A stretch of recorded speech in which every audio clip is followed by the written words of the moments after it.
as well. 74 the high on Friday, low 70s coming up on Saturday.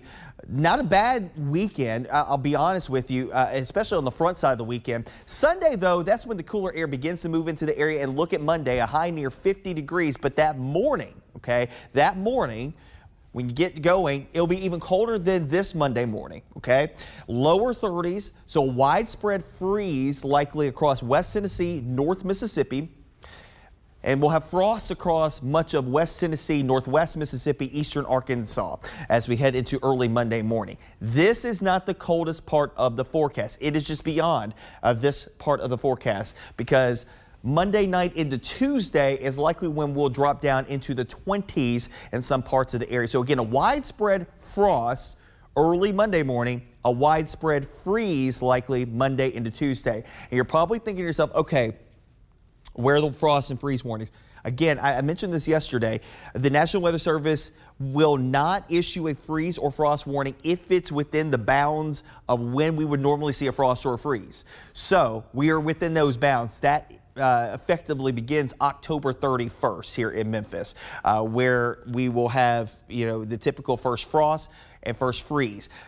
We're within the bounds, and so we will give you that first alert. But I will tell you, right now, again, probably the first frost freeze widespread across the area, probably Monday into Tuesday across the area. That would include the city of Memphis, and then you do see a warming trend to get us back up into the upper 60s, close to 70 through the middle and latter portion of next week. Now, as far as severe weather is concerned, and not looking likely, but still a chance that we can see a few rumbles of thunder coming in here during this time frame. I don't think it's a washout of a weekend, but we will have at least some rain chances to deal with Friday and Saturday, and still mix in some sunshine from time to time.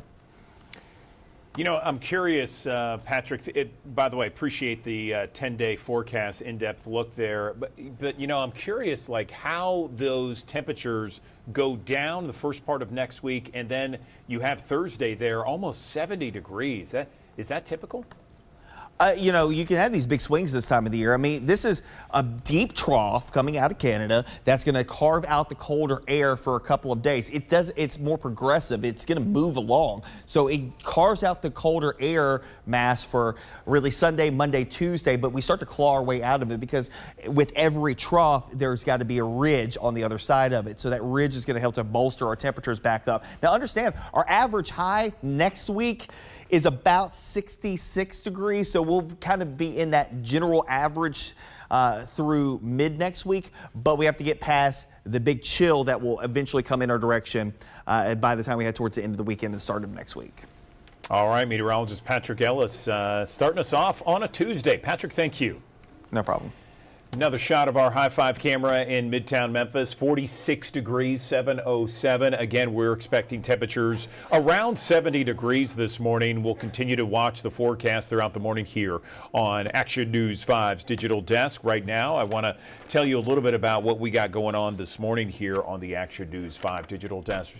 Have you been to Holiday Wonders at Memphis Botanic Garden? It is so nice, so special, really gets you in the holiday spirit. We're going to be talking with some of the organizers there at Memphis Botanic Garden about what they're doing to decorate the 96 acres of beauty for the holiday season. It truly is amazing. If you haven't checked it out, we're going to talk with our friends at Memphis Botanic Garden about that. We're also going to be talking with our friends at St. Jude Children's Research Hospital. They got the Memphis Marathon about a month away, a little bit more than a month. It's the weekend of December 6th, and they still need some volunteers, so we're going to be hearing from them about that.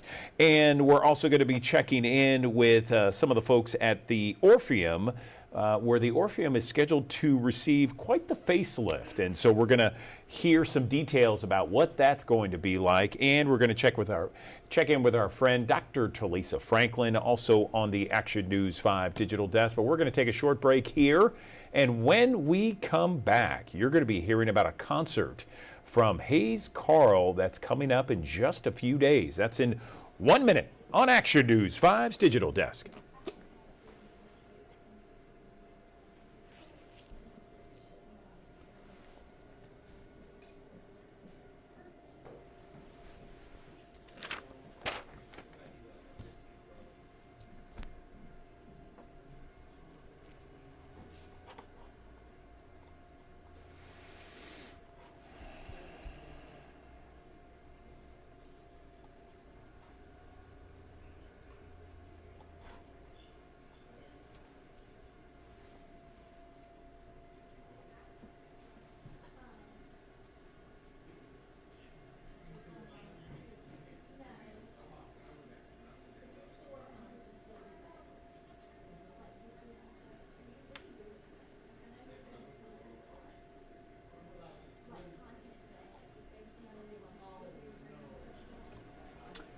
Good morning, everyone. Welcome back to the Action News 5 Digital Desk. I want to tell you about a show that's coming to Memphis on November 9th.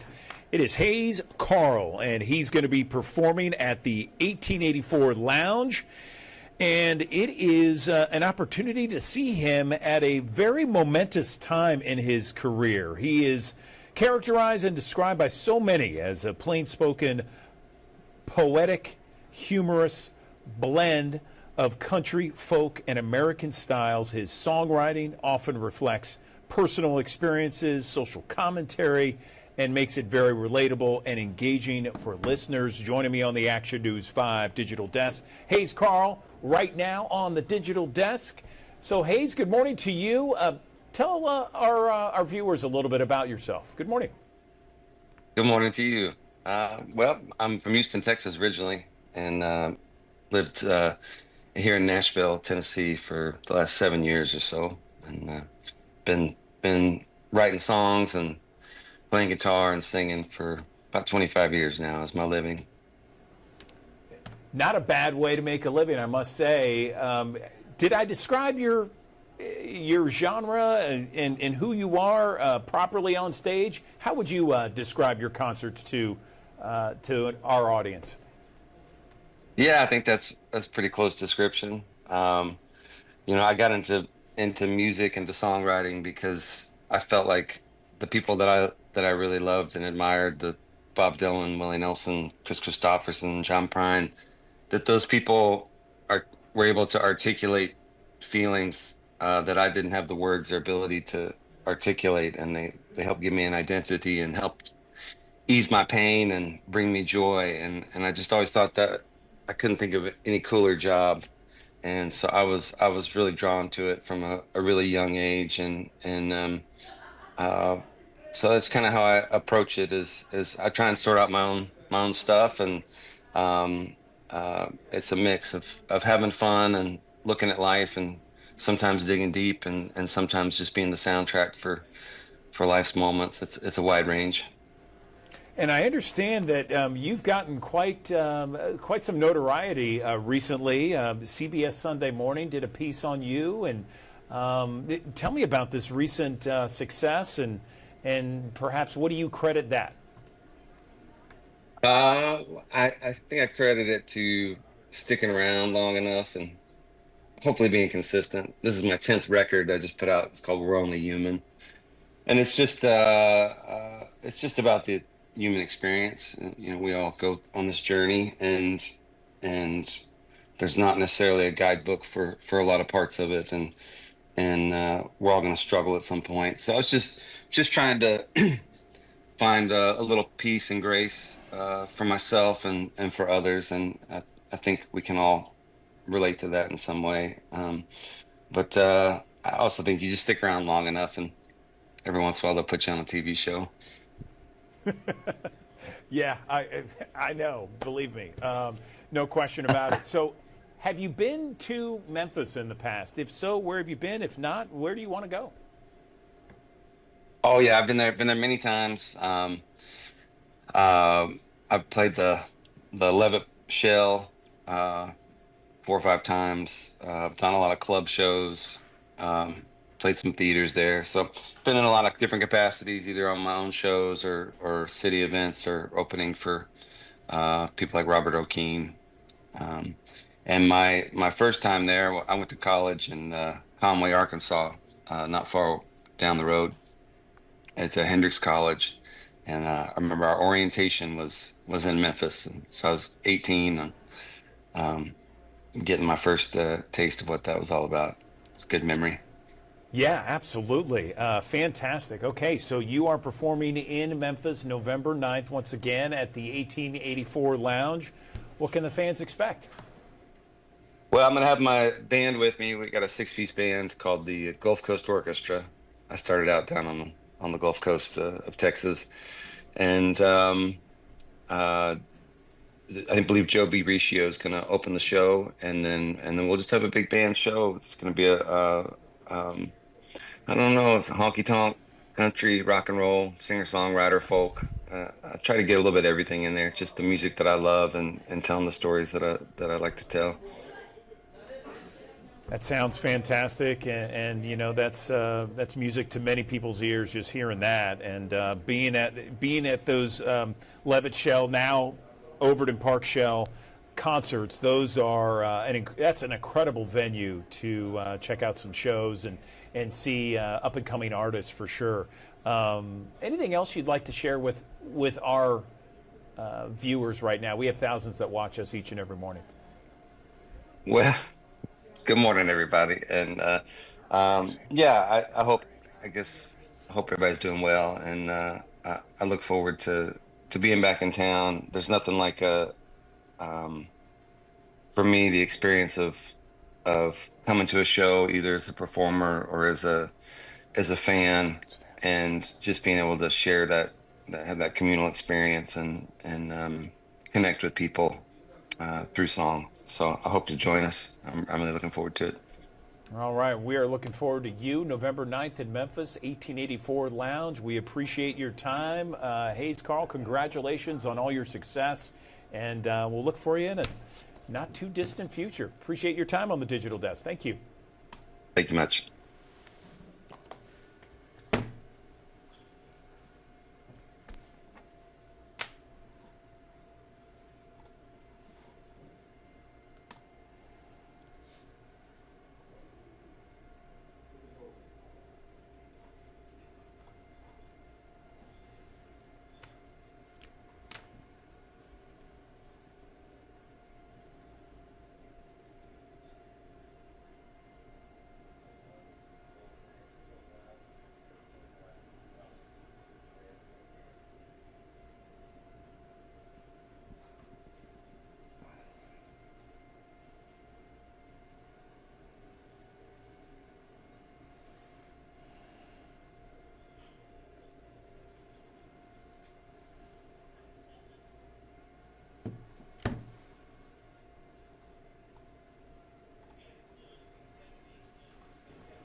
Good morning, everyone. Welcome back to the Action News 5 Digital Desk. There is a new series that is streaming right now on Peacock, and it is about a serial killer. In fact, he's being called one of the most notorious serial killers of our time. Back in 1972 through 1978, 33 young men were kidnapped, murdered, and buried in a crawl space beneath their killer's house, and no one was the wiser. We're talking about the life of John Wayne Gacy. And joining me on the Action News 5 Digital Desk, I got a couple of gentlemen who are part of this cast here, Michael Chernus and Chris Sullivan, joining us on the Digital Desk to talk more about this series.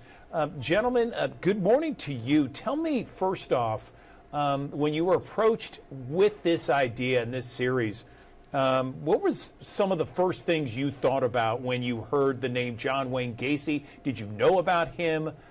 Give me your initial thoughts. Good morning. Good morning. Thanks for having us. Yeah, I knew sort of the cursory amount of information that I feel like we all know from pop culture, this image of the killer clown, which once I did my research was a bit of a misdirect on the part of the media at the time, because the killer clown was a great headline that sold newspapers, but he actually didn't murder anyone dressed as a clown as far as we know. He had joined this Jolly Joker clown club in Chicago as a way to kind of ingratiate himself into society. He'd go to children's hospitals and parades. And so one of the many things I started to discover is that the way that this story has been told over the decades is kind of a bit wrong or misrepresented. And so one of the things that drew me towards this was to try to correct some of that information. Yeah, so Michael, you are the star. You play John Wayne Gacy. And tell me what that was like. I mean, going through that, trying to really just kind of get into this mind of this brutal killer out there, and based upon some of the research. I mean, for example, how do you research something like this, and how long does that research take? The research part of the project was maybe the hardest part for me. I had about 5 months before we started shooting And so I was alone at home reading these books and watching the documentaries and listening to the podcasts, and it was very dark. And once I got to Toronto, where we were shooting the show, I was surrounded by a bunch of other people who also had been doing this research and knew this information. And so there was a relief in getting to share what we'd learned with each other and then to start shooting the show. And every scene that we completed, I felt like I was able to let go a little piece of this story, and it would kind of lighten the load for me. But I was surrounded with an incredible group of people, like Mr. Chris Sullivan, who's joining us now, and the rest of our incredible cast, and a really top-notch crew in Toronto. So we were in very, very good hands. I get that. Chris, you're no stranger to these kinds of series, but tell me what makes this series so unique for you. I mean, obviously the headline name in this story is John Wayne Gacy, but the thing that kind of sets this show apart is that it is an effort to redirect the attention back to the victims. Each episode focuses on a young life that was being lived up until the point where they encountered John Wayne Gacy. It's an important thing to remember the impact that a person like this has on 33 lives, a handful of which are still unidentified and unsolved cases. And to kind of focus on the systemic failures in law enforcement and media at the time that allowed this to continue for as long as it did. I get that. Wow. And, there's probably a lot of people out there that don't really know some of the finer details that obviously both you two men know. When our audience watches some of this series, what do you tell people? What do you tell audiences that they're going to come away from, in addition to obviously learning more about his life? But what would you like them to come away with, and what do you tell them that they'll come away with? Chris, let's start with you. I mean, I hope that they come away with the drive to listen. There are groups of people who need help and who need to be heard. And oftentimes when we isolate, especially young people, they end up on the fringes of our social society, and they end up in danger in one way or another. And I think listening is probably the key to all of this. Michael, over to you. Two quick things. I hope that people take the time to go and research and learn more about some of these young men and boys who were unfortunately murdered in the prime of their life by John Gacy. And then also, I hope this starts to demystify John Gacy and serial killers like him. I feel like pop culture can make these guys kind of seem like they're not human beings. And John Gacy was hiding in plain sight. He was sort of a quote-unquote normal guy. He was a blue-collar suburban contractor who had a ton of friends. He had a normal life. And so that sometimes these evil people, they don't look evil, whatever that means. They might be putting up a good front, and they might seem harmless or non-threatening. And so trying to deconstruct sort of this monster image we have of who these people who perpetrate these horrible crimes, of who they really are. We've been showing some video from the series there. Just to remind our audience, how can people watch this new series, The Devil in Disguise? It's on Peacock. All 8 episodes are streaming now. All 8 episodes are available, so subscribe to Peacock and give it a watch. Well, listen, Michael Chernis, Chris Sullivan, we appreciate you guys joining us on the Action News 5 Digital Desk. Thank you so much, and good luck on this series, and thanks again for coming on and telling us about it. We appreciate your time.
Good morning. Welcome back to the Action News 5 Digital Desk. We love checking in with the mayors all across Memphis and the Mid-South, Shelby County, and we started all of this with Collierville Mayor Maureen Frazier, and it has gone so well, Maureen. I wanted to tell you that other mayors across the Mid-South are now joining us here to talk about what's happening in their community. And I'd like to think it's because we started something special. So how are you being this trendsetter, Maureen? Good morning. Good morning. Yes, I have spoken to several of the municipal mayors, and they were like, Maureen, what did you get us into? And I said, it's great. It doesn't take that much time, but it's great information to share with the public. And you're always so professional on Channel 5. So hopefully they've all signed on to share their stories. Yes, absolutely. It has gone really well. And thank you for the kind words. I appreciate that, Maureen. Sure. Let's talk about a couple of things that's coming up here in the month of November. But I want to start with something that is a part of the Collierville Board and Aldermen, this reading about Collierville Schools Operations Center. Tell me more. Yes, the Collierville School Board brought to us, the Board of Mayor and Aldermen, a proposal for a rezoning. They want to relocate the bus lot, which is currently behind Collierville Elementary School, off of Peterson Lake and Burroughs, and they're wanting to relocate it off of Highway 72. They're needing a rezoning because of the use, but their plan, if it is approved, would have a cold storage facility so they could order more of their food items in bulk. It will have a meeting space for the Operations Center, which they're now located in part of what is now West Collierville Middle School, which they're losing. They don't have enough space at that school now because of students and growth. They will have an area for the bus drivers to meet, have kind of a break room area for them, and a maintenance facility for the buses, so it'll be indoor. My understanding now behind Collierville Elementary School, if there's any maintenance that needs to happen, they put up a pop-up tent. They're doing the maintenance outside. So they anticipate not increasing the number of buses, but around 65 to 70 buses that would be using that facility only when school is in session, and also so it wouldn't be operational in the summer. And so we had the second reading and public hearing, and it is not final yet because there is one more reading on that. Okay. And then after that, Andrew, we have a lot more work to do because then we have to see the designs, and there's a lot of things that will be coming with that. Yeah, I expect, and with a public hearing, it gives an opportunity for the public to weigh in and offer their thoughts and ideas and feelings as well. I know that in the month of November, there are several different events that are happening around the Collierville Square there. I'd like to go through some of them. It looks like we have a Veterans Day celebration with one of my favorite organizations, Forever Young Seniors. Forever Young Senior Veterans. I've done several stories on them. They're terrific. They are terrific. And that will be coming up on Sunday, November 9th at 2 p.m. on the historic town square. We do have a rain date, so hopefully we won't need it. But if it happens to be bad weather, watch our website, colliervilletn.gov, and it possibly will be the following Sunday. So I have held my calendar for both Sundays for that event because that is a do not miss event. So patriotic. The veterans come out. I have heard that there might be a parade this year of veterans. So they're adding some extra features this year. But Forever Young does an amazing job, and they partner with our special events team with the town to put on a wonderful afternoon. Yeah, I believe Diane Height and Daniel Height are both part of that organization. Wonderful people, wonderful organization. Can't say enough good things. You got a couple of holiday things. I guess we're getting in the holiday spirit. I was going to a store yesterday, and it was just Christmas stuff all over the place. We haven't even gotten to Halloween yet, but that's just kind of the nature of how things are. People just want the holidays to be here already, and it looks like we got an event coming up, a holiday open house on the square. Tell me more. Yes, Main Street Collierville works really hard to get people to come to the town square with special events so they can shop and dine and enjoy what's happening on the town square. So all of the businesses are participating on a holiday open house on Saturday, November 8th. And then they will also then have a girls' night out, which the businesses stay open late. They have refreshments, and it's a fun time on that girls' night out. And then the big event is the tree lighting, and the town of Collierville puts that on. It is totally free. It's sponsored by the Board of Mayor and Aldermen. Santa comes, we'll have entertainment, free hot chocolate, and it's a night you don't want to miss. And that will be on Tuesday, November 25th. That's the Tuesday before Thanksgiving. And our crews are out there now working on Christmas lights. And they're not on, but we'll have those ready for the big tree lighting on the 25th. That's fantastic, and yeah, the square really lights up, and if you really want to get in the holiday spirit, you check out the Collierville Town Square during the holidays. It's fantastic. Anything else we can mention, Maureen, before we let you go? Yeah, one more thing I'd like to mention is that West Tennessee Home Builders are actually sponsoring a fall Vesta home show. And it is going to be here in Collierville in Hidden Creek subdivision, which is just north off of Bailey Station and Crooked Creek Road. And that actually starts on November 8th. So the home builders are donating a certain amount from each ticket sale to our Collierville Education Foundation. So there's 7 or 8 homes in the Vesta Home Show. I was able to preview one yesterday, and it's just beautiful. So hopefully the entire area will come and support the Education Foundation and the home builders. Yeah, that's November 8th. Okay. And boy, the Vesta home shows, man, those houses are so nice. It's so wonderful always to see that. I love it. All right, Maureen Frazier, Town of Collierville Mayor, we appreciate your time on the digital desk as always. Thanks so very much. Thank you, Andrew.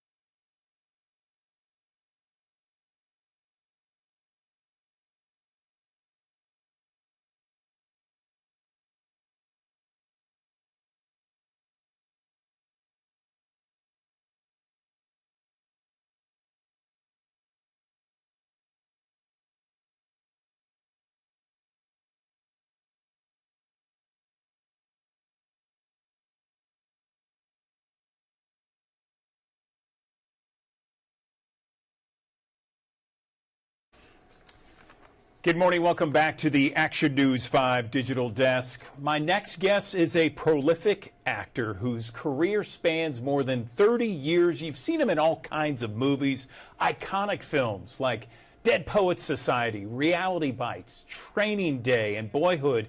And his latest project, he is behind the camera and in front of the camera as an executive producer. He stars in this program, this new series. It's called Lowdown. It's on FX right now, and I have the pleasure of welcoming Ethan Hawke to the Action News 5 digital desk.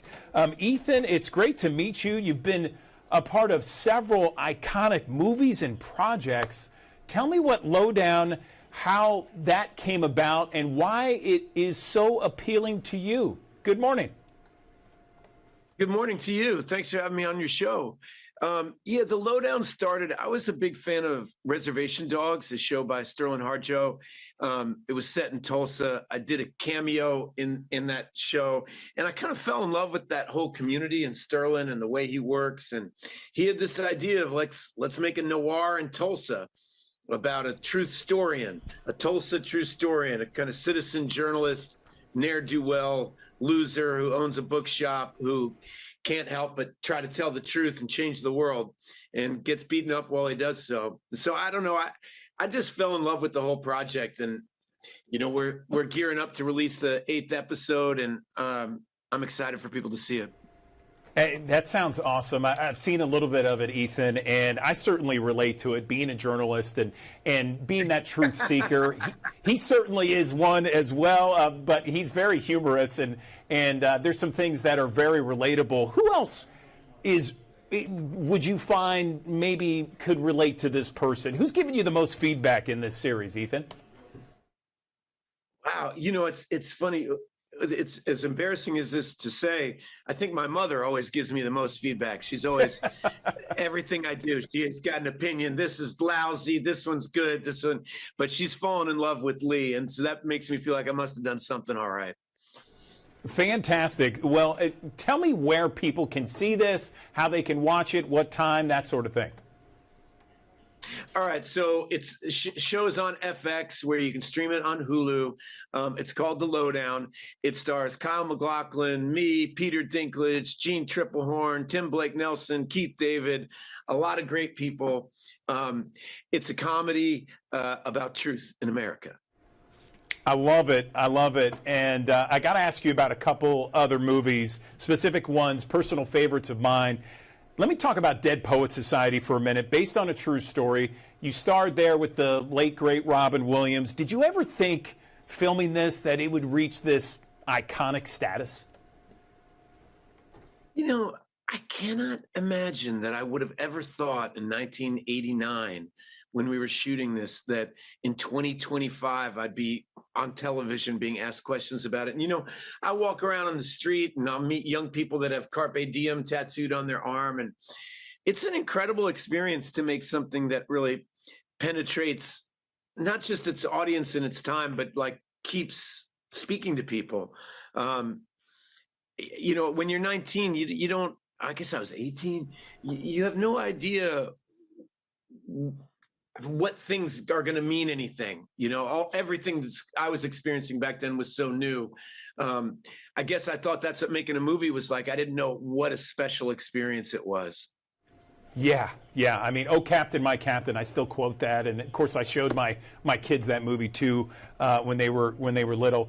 Another movie I want to ask you about, Reality Bites. It defined a generation. A lot of people think it defined Generation X. Just curious, you ever thought, like, when you're filming this with Winona Ryder, Ben Stiller, that it would define a generation? That's a big deal.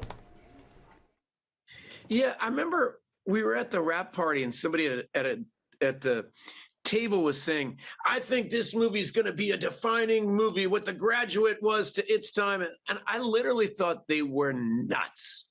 I thought you such an overblown ego, you know, this person working on the thing. But it turns out, you know what, a couple of years ago we had the 25th anniversary and I watched the movie with a sold out house and I felt so proud of it. And they were right. Yeah, no question about it. You should feel proud of it. Finally, I got to ask, you know, we're in Memphis here, North Mississippi, West Tennessee, Eastern Arkansas. You ever been to this area, Memphis or Tennessee? Are you kidding me? Memphis, Tennessee? I mean, that is one of my favorite places. When my oldest daughter was 13, we've had one of the most memorable trips of my life. I took her to Graceland and we went to Graceland and we went to a couple Civil War battlefields. We went to the Lorraine Hotel. We went to Sun Studios. I've been to Memphis for some reason a bunch in my life, and I've never not had a great time. So a big shout out and hello to all the good people in Memphis. Next time, please come by 1960 Union Avenue. That's where we are, Action News 5. Ethan Hawke, great to chat with you. Really appreciate it. Congratulations on Lowdown, and you know, congratulations on such a successful career. Thanks for taking the time for us this morning. Thank you. Thanks for having me. You got it. All right. Awesome.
Good morning. Welcome back to the Action News 5 Digital Desk. I want to tell you about the Orpheum Theater Group. They have announced the return of Camp Say. This is for young people. It's a free 2-day camp for young people who stutter, ages 8 to 18. Joining me now on the Action News 5 Digital Desk, I'm joined by Jennifer McGrath. She is Vice President of Education, Community Engagement, and Halloran Center Programming. Jennifer, this sounds like a great camp, and because of its success, it's back again this year. Tell me about it. Good morning. Yes, good morning. Delighted to be here, and thank you for giving us the time and space to share about this program. We run this program, Camp Say, which is a mini 2-day camp that happens twice a year at the Orpheum's Halloran Center, in partnership with an international organization called SAY, the Stuttering Association for the Young, which is based out of New York City. And essentially, what we're doing at Camp Say is that we are bringing young people together in community who stutter and giving them as much time as they need to speak, because we believe what they have to say matters. So a lot of people don't know, over 71 million people in the world stutter. And oftentimes these young people can be suffering in silence, right? Maybe they're being bullied for the way they talk, or maybe they're nervous or afraid to raise their hand in class, right? And the only difference between a person who stutters and a person who doesn't is that it just takes them a little bit more time to say what they have to say. So this isn't speech therapy. This isn't about correcting anything. This is about saying, we believe the way you speak is absolutely wonderful and beautiful, and we want to provide the time and the space for you to say it and to be able to be creative and be in community with other young people just like you. That sounds great. Tell me about it, about the camp last year. Was it well attended? How many kids showed up? Yeah, so we have been running, we actually just calculated this because we have been running this partnership for almost 7 years. So this will actually be our 13th time running Camp Say across the USA in Memphis. We started out in 2018. It was a once a year program, sort of a pilot to see how it went. And then it grew and grew and grew. And so now we're up to doing it twice a year, once in the fall, once in the spring. And the enrollment only continues to skyrocket. What's really special is we have young people that have been coming since that very first year, that were maybe 8 years old when they came, and now 7 years later, they're still coming, and they've been coming every time, which is wonderful because we're really able to build long-standing relationships with those young people and their families, because we're also connecting the families. But also every time we open enrollment, it never ceases to amaze how many new people come out of the woodwork to sign up, which I think just demonstrates the need. The camp is very well attended, and I think it's worth saying this time around, we've seen an overwhelming and even greater interest and enrollment. So if you are a young person who stutters, or you know someone who is, and you're interested in enrolling, we really want you to enroll immediately, because for the first time ever, we may have to move to a wait list. We're getting close to capacity for the program, which is a great problem to have, but we want to make sure we're able to serve as many young people as possible. That definitely sounds fantastic, and I'm glad to hear that it's almost, I guess you could say, sell out, or moving to a bigger venue. If people are watching right now, they want to get some information on best ways to register and be a part of it all. When is it? How do we register? That sort of thing. How much does it cost? Absolutely. Well, the best part about it is that it's offered completely free. This is part of our continuing work at the Orpheum and the Halloran Center. We believe that everyone should have access to quality arts education. And so we are working really hard to remove as many barriers as possible. We know in Memphis that cost can often be a barrier. So the camp is completely free to attend, and we provide breakfast and lunch, as well as a camp t-shirt and all the supplies that a young person needs. So really all they have to do is show up. They do need to register in advance, as you said, though, so we know that they're coming. The dates of the camp are Saturday and Sunday, November 22nd and 23rd, 2025, held right here at the Halloran Center. And to register, all you need to do is go to orpheum-memphis.com, go to our education page, and there's a Camp Say page. There's a link to fill out all the information. We just, of course, need the usual information so we can know who's coming and keep them safe and know a little bit about more about the campers. And there's also, like I sort of mentioned earlier, that we talk to the families. There's also an optional caregiver workshop and support group, because we really believe in addressing the whole family. And so we really encourage also the parents and caregivers to get involved, to connect, to meet other families, so that the friendships of both the young people and the family members that are caring for youth who stutter can last beyond camp. Fantastic. So this is November 22nd, 23rd. This is the weekend prior to Thanksgiving. Anything else we can touch on, Jennifer, before we let you go? It really sounds great. Oh, I'm so glad to hear you say that. I think one of the greatest things about this camp is that it demonstrates the power of the arts and how transformative it can be. Like I said earlier, it shows young people that they are not alone, right? A lot of young people who stutter maybe think they're the only person in the world that talks that way, or that no one will ever give them the time that they need to finish their sentences. And at Camp Say, we're sort of completely dispelling all of those myths, right? We're showing them that they're not alone. We're putting them in community with other young people.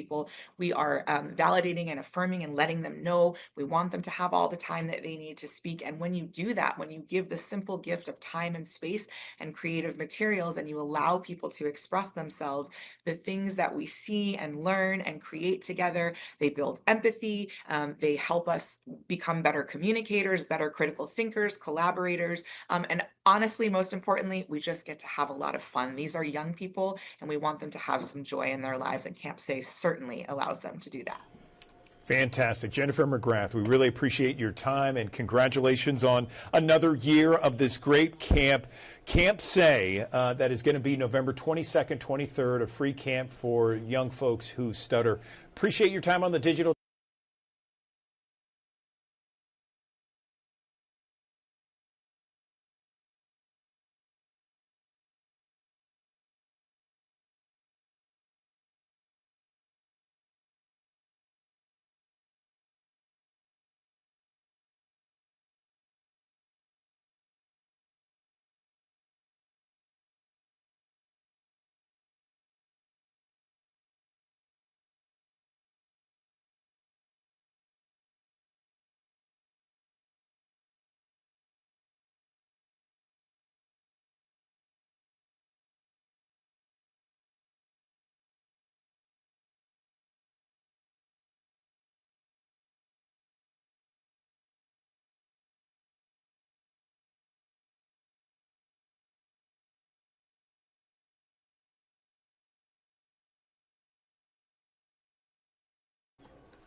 All right, good morning. Welcome back to the Action News 5 Digital Desk. Well, if you go to any streaming device, if you go on the channel surfing guide and you're looking for different things, you know, one of the more popular things are baking shows. We see baking shows all the time, and I don't know about you, but my household, we love to watch those baking shows from time to time. They are funny, they're hilarious, they're entertaining. Well, guess what? I need to show you, or it's time now to talk about a brand new baking show. And joining me on the Action News 5 Digital Desk, I got some people here ready to talk with me about this baking show on the Hallmark Channel, if I could talk this morning.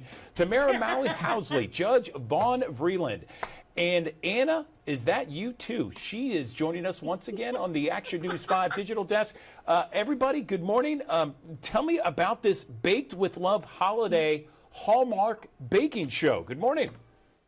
Good morning. Good morning. How's it going? Hey, we all have those days, huh? Yeah. When we're talking. Oh, Lord. This baking show is basically, I mean, it's a baking show about the holidays, Christmas. And what makes it different than any other baking show that I've seen is you have the amazing Christmas bakes. Each week, there's a different theme.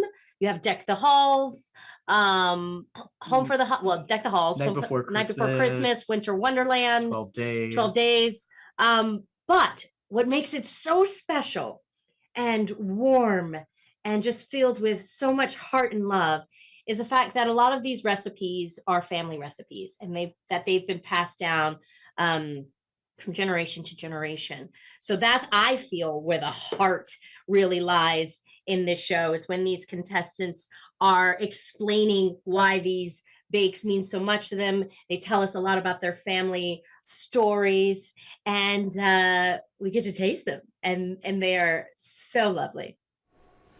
I love that. I love that. We're looking at some video here. It looks very enjoyable, a lot of fun, a lot of smiles, and everyone's getting into that holiday spirit. I don't know about you guys, but it seems like once the temperatures and once the fall weather hits, it's like we're ready for the holiday season, right?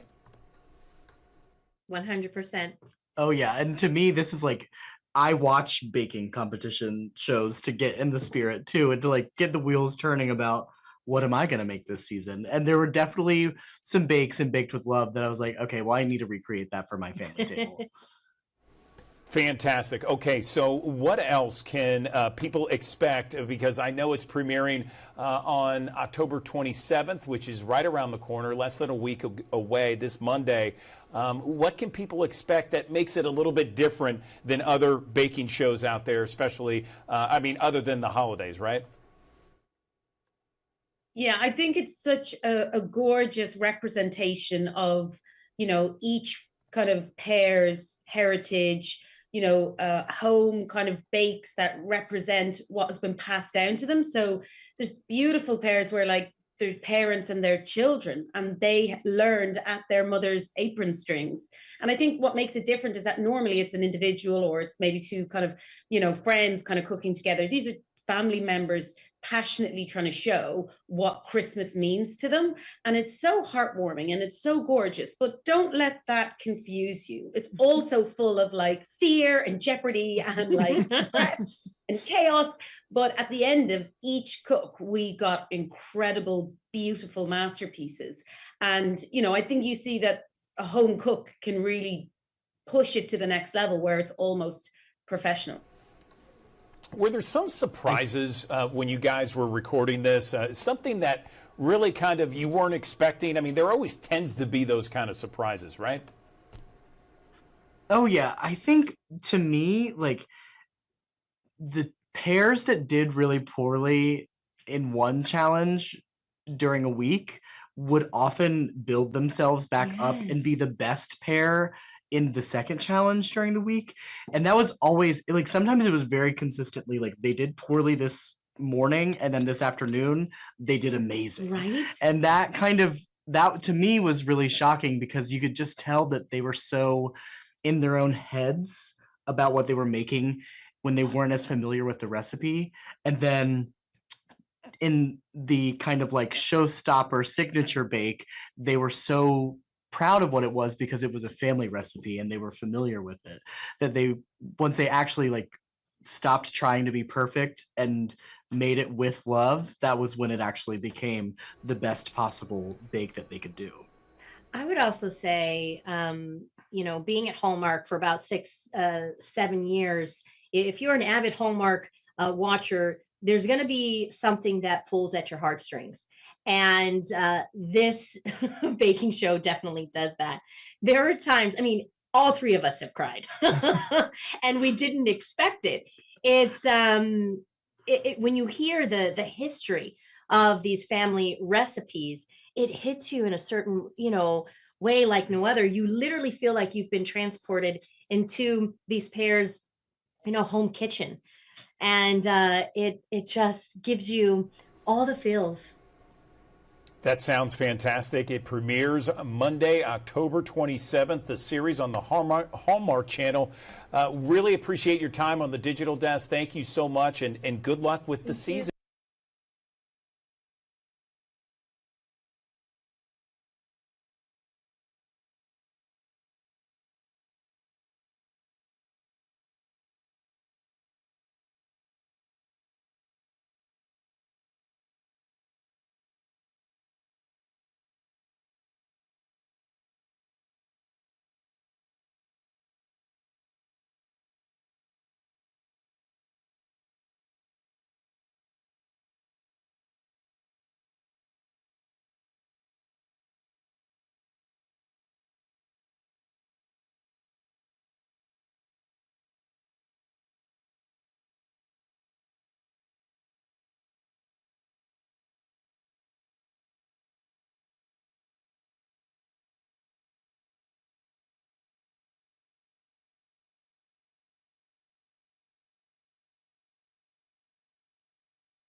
Good morning. Welcome back to the Action News 5 Digital Desk. Well, believe it or not, we are within 100 days until the 2026 Winter Olympic Games. And of course, there's going to be so much fanfare. It's in Italy this year.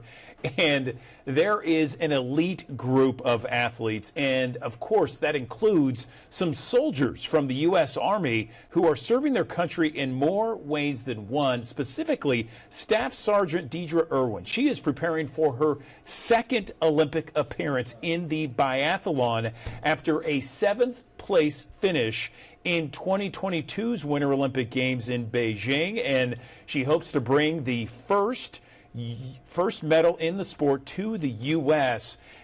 She is joining me right now on the Action News 5 digital desk, Staff Sergeant Deidre Irwin. Good morning to you. First, give me a little bit of background on who you are, where you're from, how long you've been in the Army. Good morning. Morning. Thanks for having me.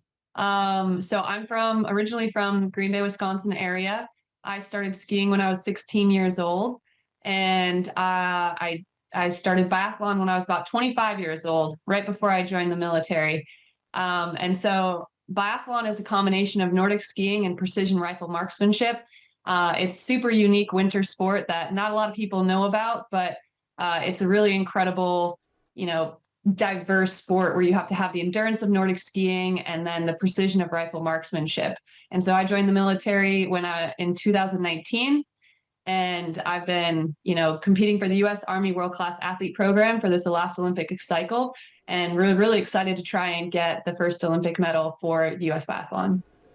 Well, congratulations, and I appreciate you giving us a background. I do remember watching the biathlon. This is where, correct me if I'm wrong, this is where, the athletes ski like crazy. They try to go as fast as they can, and then they pull out a gun and start shooting target practice.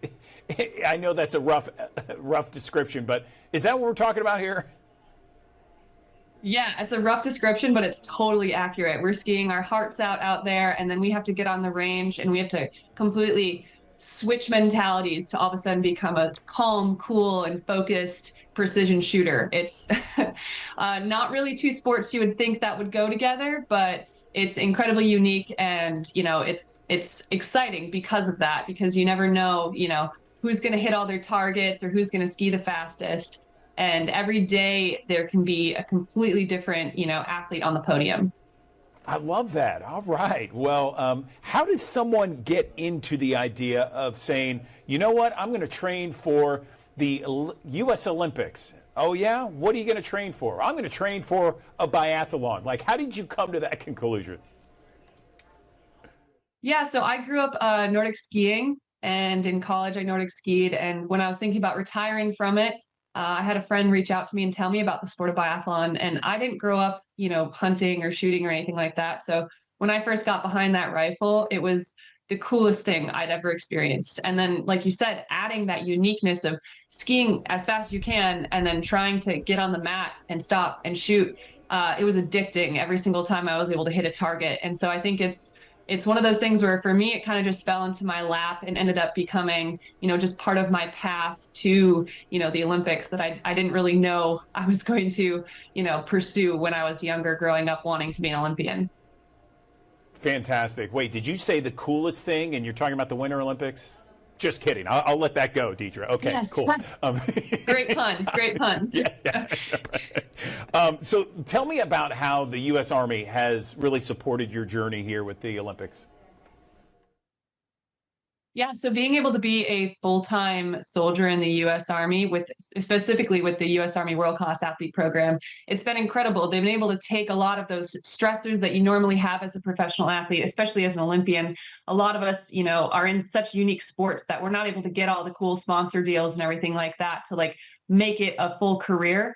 And so the U.S. Army has been able to help me in giving me a full-time competitive salary, the health benefits, student loan repayment, all of that stuff has been a weight taken off of my shoulders. So I can just really pursue and focus on just being an elite athlete and, being, another pun, all I can be in the Army, and so, trying to make it towards that Olympic podium. Tell me about other soldiers that are part of the Olympic team in the U.S. Yeah, so the U.S. Army World Class Athlete Program has soldiers in many sports, from wrestling to bobsled, track and field, Nordic skiing and biathlon like I'm in. And we all have different military jobs, Army jobs. So like I'm a human resource specialist. You have people who are truck drivers, infantrymen, supply sergeants, so we have these dual careers, which is really amazing because we're able to pursue our Olympic dreams and our Olympic potential while also building careers in the U.S. Army that when we do decide to retire from sport, we're able to fall back and have very successful, very fulfilling careers with the U.S. Army. Fantastic. Okay, well, if someone's watching right now, and we have thousands who watch each and every morning here on the Digital Desk, if someone's watching, they want to support you and your journey, what can they do, Deidre? Well, they can definitely follow me and find me on Instagram if you specifically want to watch biathlon. But you can also go to goarmy.com if you want to figure out how to be a soldier yourself or find out more about the other U.S. Army WCAP World Class Athlete Program soldiers in all the different sports. Fantastic. Staff Sergeant Deidre Irwin headed to the Olympics, the Winter Olympics in Italy. Thanks for coming on the Digital Desk. Congratulations on all your success. And we're going to be rooting you on here in Memphis and the Mid-South as the games begin. We appreciate your time.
Good morning, everyone. Welcome back to the Action News 5 Digital Desk. I'm Andrew Douglas. 8:03 is the time on your Tuesday. Taking a live look from our High Five camera outside downtown Memphis, where it is a chilly 46 degrees. Lots of sunshine, though. We'll be talking about the forecast, including the warm-up later today. But first, I want to get to some of the stories that we are following at this hour, and a big one that we're covering as breaking news. Former Vice President Dick Cheney, who served prominently under President George W. Bush for both terms, has died. Family members say he passed away due to complications from pneumonia and cardiovascular disease. He worked for decades in D.C., having served in Congress and under several other presidents, including Chief of Staff under President Gerald Ford. He was one of the main leaders of the war on terror following the 9/11 attacks, saying he had no regrets and called some of the tactics the right thing to do. He was surrounded by his family, including his wife Lynn, his daughters Liz and Mary. At the time of his death, former Vice President Dick Cheney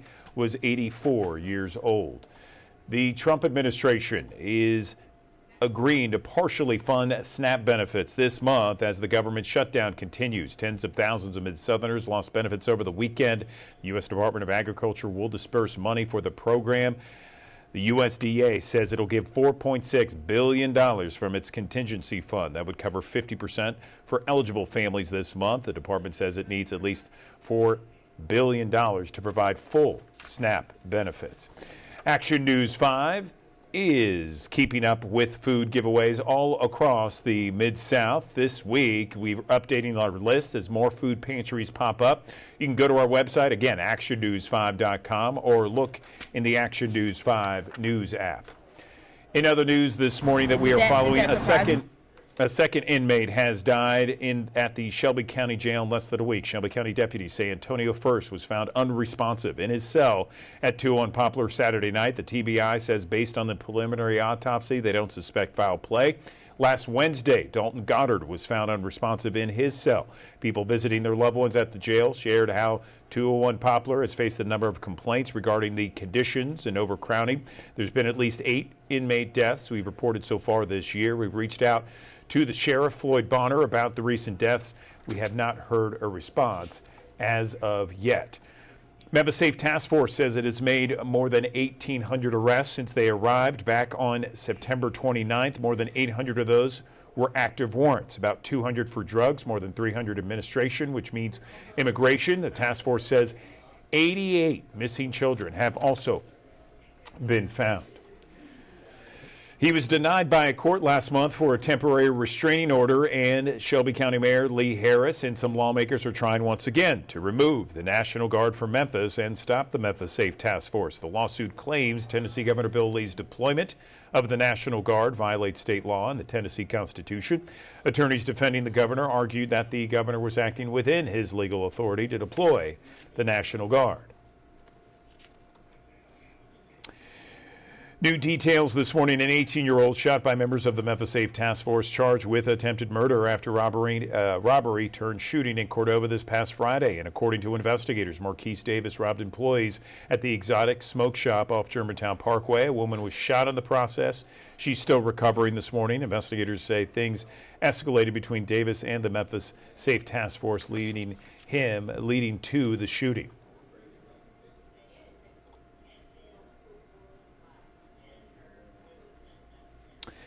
The Shelby County Sheriff's Office is looking for your help to find robbery suspects. Right now, we understand that there are men wearing all black carrying handguns as they walked into the store. Officers say this heist happened last Tuesday at the Dollar General on Austin P. near Greenwood AME Church. This is just outside of Millington, and police say in the video one of the suspects is seen forcing an employee to the ground and dragging them across the floor. They reportedly got away with some cash. Anyone with information asked to call or text Crime Stoppers. You can be eligible for a reward and remain anonymous. That number is 901-528-CASH. The 117th convocation begins in Memphis today. This is the Church of God in Christ, or COGIC Holy Convocation. An estimated 25,000 church members expected to attend the 8-day event and expected to bring in an estimated $25 million in economic impact to the city. This is COGIC's final convocation at its Memphis headquarters. The next one is expected to be in St. Louis, where it was for several years before coming to Memphis. Convocation lasts until November 11th. There is a special election today in parts of Mississippi. It's you can see some of it there. State Senate District 1, State Senate District 2, District 11, State Senate District 19, State District House 26. This is part of the elections that you are seeing here in DeSoto County and in North Mississippi.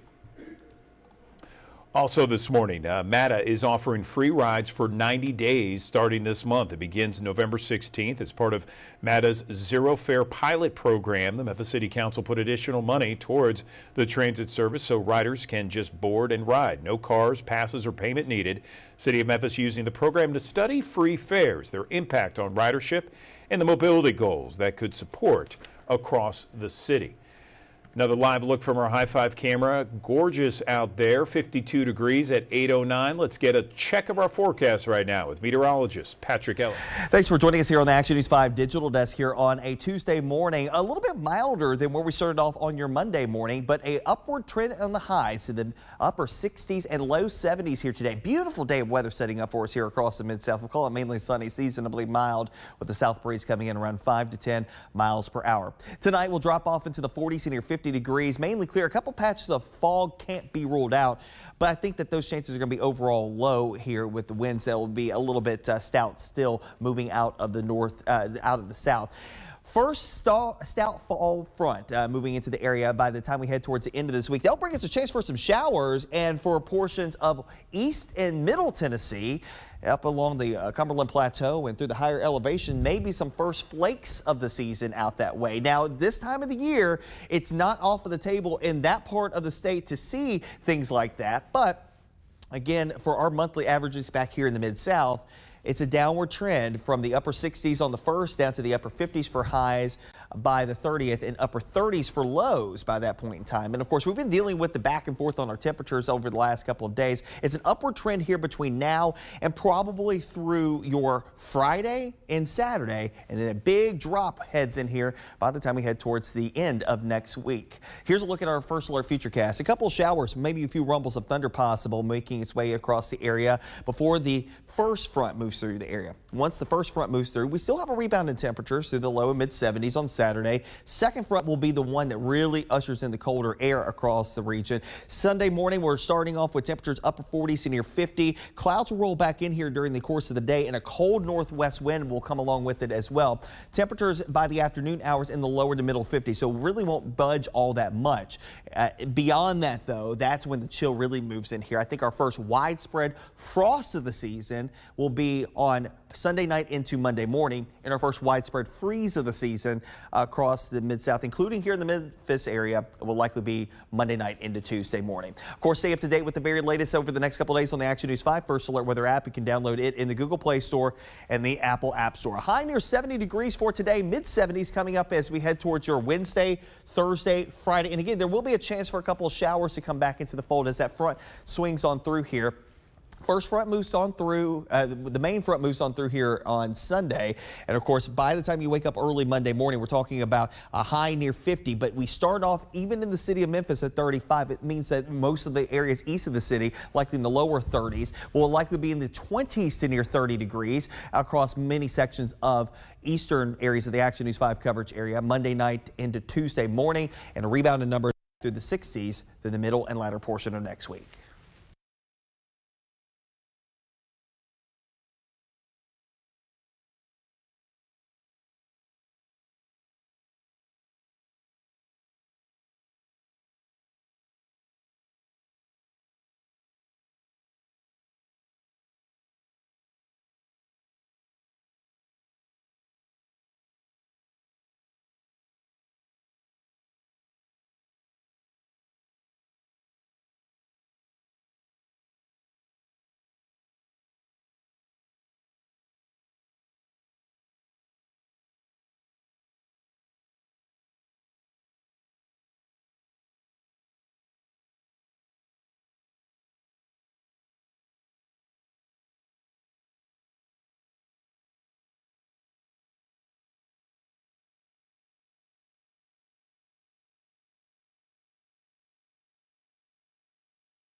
Good morning. Welcome back to the Action News 5 Digital Desk. The issue of ADHD is certainly on the minds of a lot of people across the country. It's been in headlines for a long time. Of course, there's always an emphasis on that, the condition, how to treat it, how to prevent it. And joining us on the Action News 5 Digital Desk, we are joined by someone who's done a significant amount of research with regards to ADHD. I'm joined right now by the Dean of the College of Health Sciences at the University of Memphis, Dr. Richard Bloomer.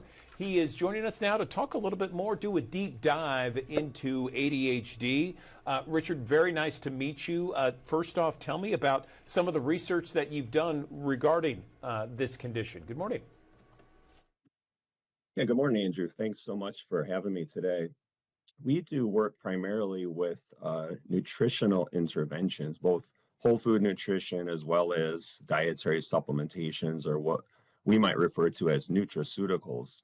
And we know the power of nutrition and the power of nutraceuticals, and some of those intervention studies actually lend itself to seeing some benefits with individuals diagnosed with ADHD. So tell me about ADHD in 2025. How prevalent is it? Are more people being diagnosed with it? And what are you seeing from your vantage point? As most individuals know, ADHD is a neurobehavioral disorder characterized by hyperactivity, inattention, and compulsive behavior. Unfortunately, we see a diagnosis rate or a prevalence rate of about 10 to 11% in children in the US aged 3 to 17. And we see more individuals diagnosed who are boys versus girls, higher prevalence in those living in poverty versus those who are not, and about 6% in the adult population. The typical treatment strategies would include medication and behavioral intervention, but what's not often discussed is the role of nutrition and how nutrient intake could really have a significant impact on the symptoms of those suffering with ADHD. Let's talk more about that aspect, because I understand that perhaps prescription medicine, in your view, may be something that could take a back seat to more of a dietary or nutritional supplementation. Is that right? Well, I certainly don't want to take the place of a physician that's prescribing medication. Patients always should consult with their healthcare provider on what they should and should not be doing. What we know, based on the scientific evidence, not my opinion, is that nutrient intake, as well as some other lifestyle interventions, can have a significant impact on the symptoms of those dealing with ADHD. First and foremost, we look at maintaining a very regular schedule, going to bed at the same time each night, waking up at the same time each day, obtaining adequate and quality nightly sleep of about 8 or more hours per day, engaging in structured physical activity and regular exercise, and then hopefully adopting a dietary strategy that includes what we might consider to be a very pure or a clean diet. And what the scientific literature indicates is that there's been many studies involving many different dietary approaches, but the one that seems to rise to the top is what we would refer to as an elimination diet. And that particular diet essentially eliminates a lot of the foods that we see so prevalent in our society today. Those would be things such as processed foods, highly processed foods, packaged foods. Sometimes eliminating dairy seems to have an impact. Sometimes for some individuals, eliminating gluten products or grains seems to have an impact, and certainly products that have added sugar. So a purified diet essentially would include lean meats, chicken, turkey, fish, some lean red meat as well, vegetables, fruits, and some legumes and some whole grains as well. That sort of dietary approach we see in the science actually shows to be most effective for individuals that do have ADHD. Very interesting. I'm very interested in what you're talking about and some of the science and research that you've uncovered. So if someone is watching out there, and we have thousands of people who watch each and every morning, Richard, and they have a family member who has been diagnosed with ADHD, where should they begin? Should they begin this kind of elimination diet and perhaps go all in on a clean diet with, no processed foods, gluten-free, dairy-free? What do you think? Yeah, I think that's a good approach. Certainly, they do want to have conversations with their physician. We in no way, as a research scientist, want to take the place of a clinician telling individuals to cease medication. That would be very irresponsible for someone to do. But I think talking with a quality registered licensed dietitian nutritionist to get some insight as to what to do and how to make this happen would be a really good first step. And then adopting a dietary strategy that, yes, indeed, does include a purified approach. Parents that have children with ADHD should not be buying boxed packaged foods on a regular basis. That's a big mistake. I think most people would be well served by essentially eliminating shopping within the aisles of the grocery store and shopping the perimeter of that store. So you're eating foods essentially that if they sat on a shelf for days, they would rot. So we're looking at good quality produce, good quality whole meats, potentially some other products that could be adjuncts to those, such as beans, legumes, nuts, and seeds. But that sort of approach does seem to work well. And then we can look at some dietary supplements that may complement some of the things that people potentially could be missing.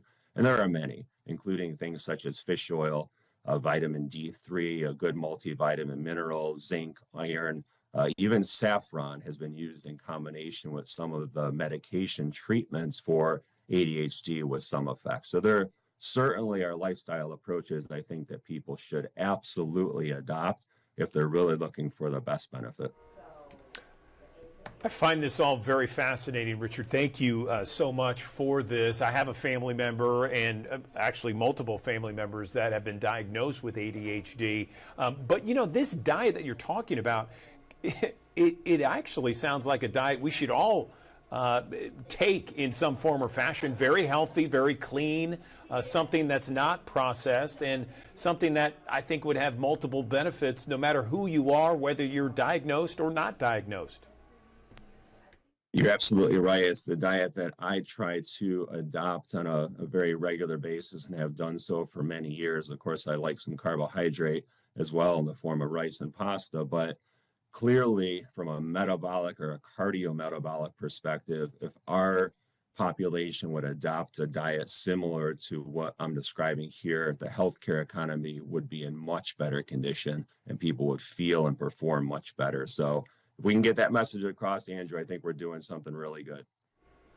Agreed, for sure. Is there a place online, perhaps, Richard, where we can find some of this research that you just talked about? It's very valuable.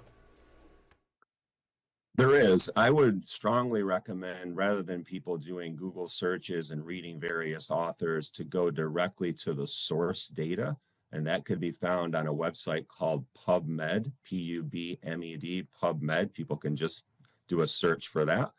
And it's a national database, and many, not all, but many scientific studies that have been published will be available there.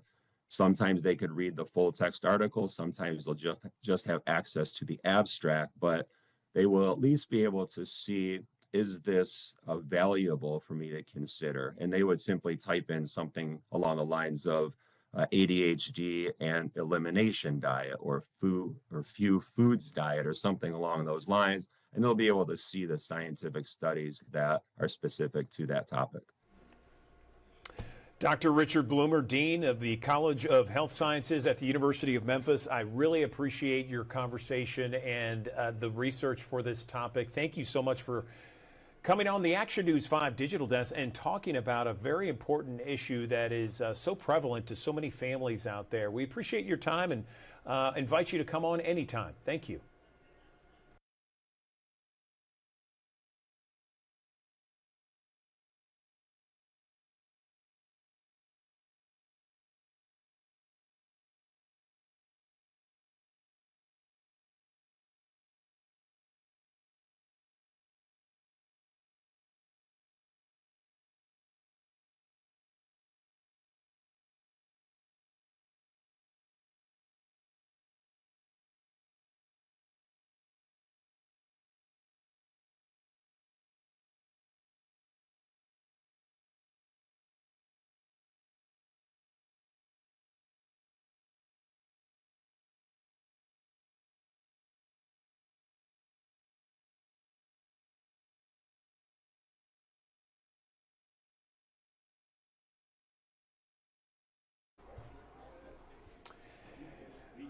Good morning. Welcome back to the Action News 5 Digital Desk. There is another hackathon that is being planned on the University of Memphis campus at the FedEx Institute of Technology. This is where a lot of students come together. They collaborate.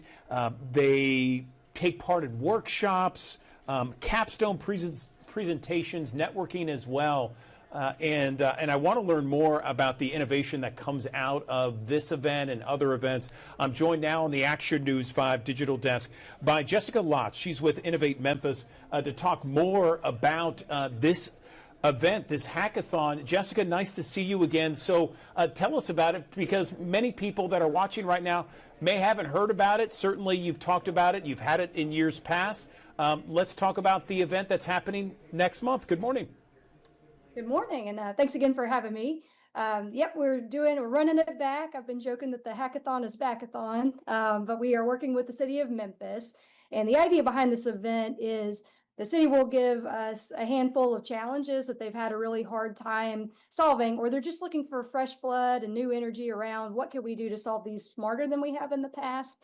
And so they will present those problems, and then a set of volunteer hackers form teams, and they have 36 hours between Friday afternoon and about midday Sunday to come up with an idea, build a prototype or presentation around what they came up with, and then they present it to a panel of judges. And we have an exciting announcement this week, which is we've had enough sponsorship dollars. Our headliner is Ting Internet. And because of them, we're able to offer some pretty generous cash prizes for teams with the best ideas. So the grand prize team is going to win $2,000, and then we will have 3 different prizes for best in the 3 challenge categories for $1,000 for other teams. So like you mentioned, there's free food, there's swag, there are workshops. You do not have to be a tech genius or expert to participate in this. We will have some workshops that are around learning about different skills like AI and cybersecurity.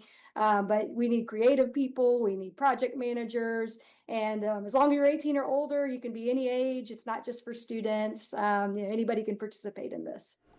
All right, so we are looking right now at the flyer, Hack Memphis Fall 2025 City Hackathon. 100 volunteers with technical creative skills will team up over 36 hours to develop and present innovative solutions to 3 civic challenges for the city of Memphis. So I'm curious, Jessica, how did the civic challenges come about, and are we going to use the ideas that come from this hackathon for the city of Memphis and their challenges?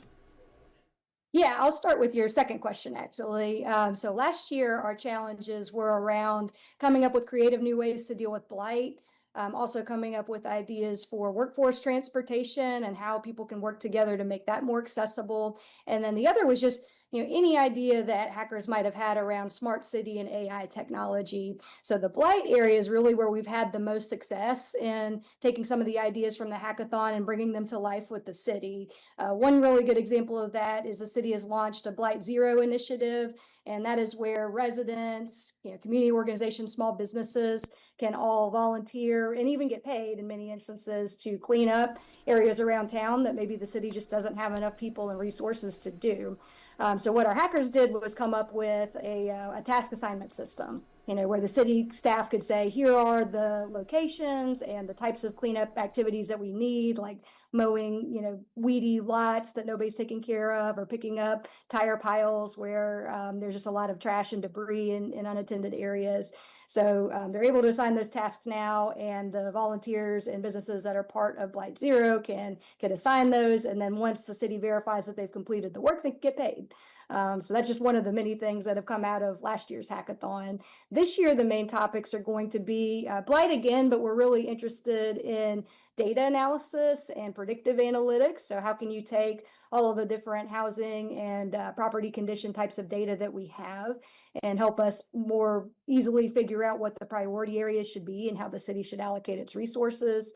The second challenge topic is going to be around small businesses. So when you think about a startup or a small business that maybe wants to partner with the city and become an approved vendor and apply for bids and things, how can we make that as easy as possible so that they have a good competitive edge just like everybody else that's more established? And then lastly, one that I'm really excited about is how can we use AI and data training to help people navigate all of the different city resources and just community resources that are out there? So if you think of 211, it's a really, really great system, but you have to click through a lot of things sometimes to find the resource or the service you're looking for and figure out where it's located, what the operating hours are. So we think this is a great area where AI can really help, maybe an interactive chat bot or other ways that people can just in plain and simple language ask, here's what I'm trying to find, and it more easily give you a list of exactly what you're looking for. It sounds fantastic. It sounds innovative. It sounds great. And so last year, I know that there were a lot of people that signed up. I think it was sold out, if I do remember. How many people do you expect this time? How do people register? And is there a cost involved? Yeah, I should first mention when this is going to happen. It's going to be November 7th through 9th at the University of Memphis FedEx Institute of Technology. So if you go to hackmemphis.com, you will see exactly how to register. And you can also sign up behind the scenes as a volunteer if you're kind of nervous about spending the whole weekend with us. There's still other ways to get involved. And I'm sorry, can you repeat the other things that I was going to? Yeah, no problem. So we have it down there, is 7th through 9, November 7th through the 9th at the University of Memphis, the FedEx Institute of Technology there. I was just asking, how many people do you anticipate being a part of this? Is there a fee involved, and how people can register? Yeah, so it's free, but you do have to give us $10 up front when you register. But what happens is we give that $10 right back to you as soon as you show up on Friday the 7th. We just don't want people to sign up and then ghost us. And last year we had about 75 hackers that showed up, and then we had another 25 to 30 volunteers behind the scenes. So it's a pretty big event. I think we ended up with 14 teams that presented a solution at the end of the weekend. And that's fantastic when it comes to the amount of prize money. I mean, $2,000, that's nice. Yeah. Fantastic. All right. Anything else before we let you go, Jessica? I would just emphasize again for people that are thinking this sounds fun and interesting, but I don't have tech skills. We need you too. We definitely need project managers and creative people and just people that are passionate about these challenge topics that I mentioned. We really need a team that can work together and put all of those different strengths and expertise together. So do not let the technology part scare you away if you're really excited about this event.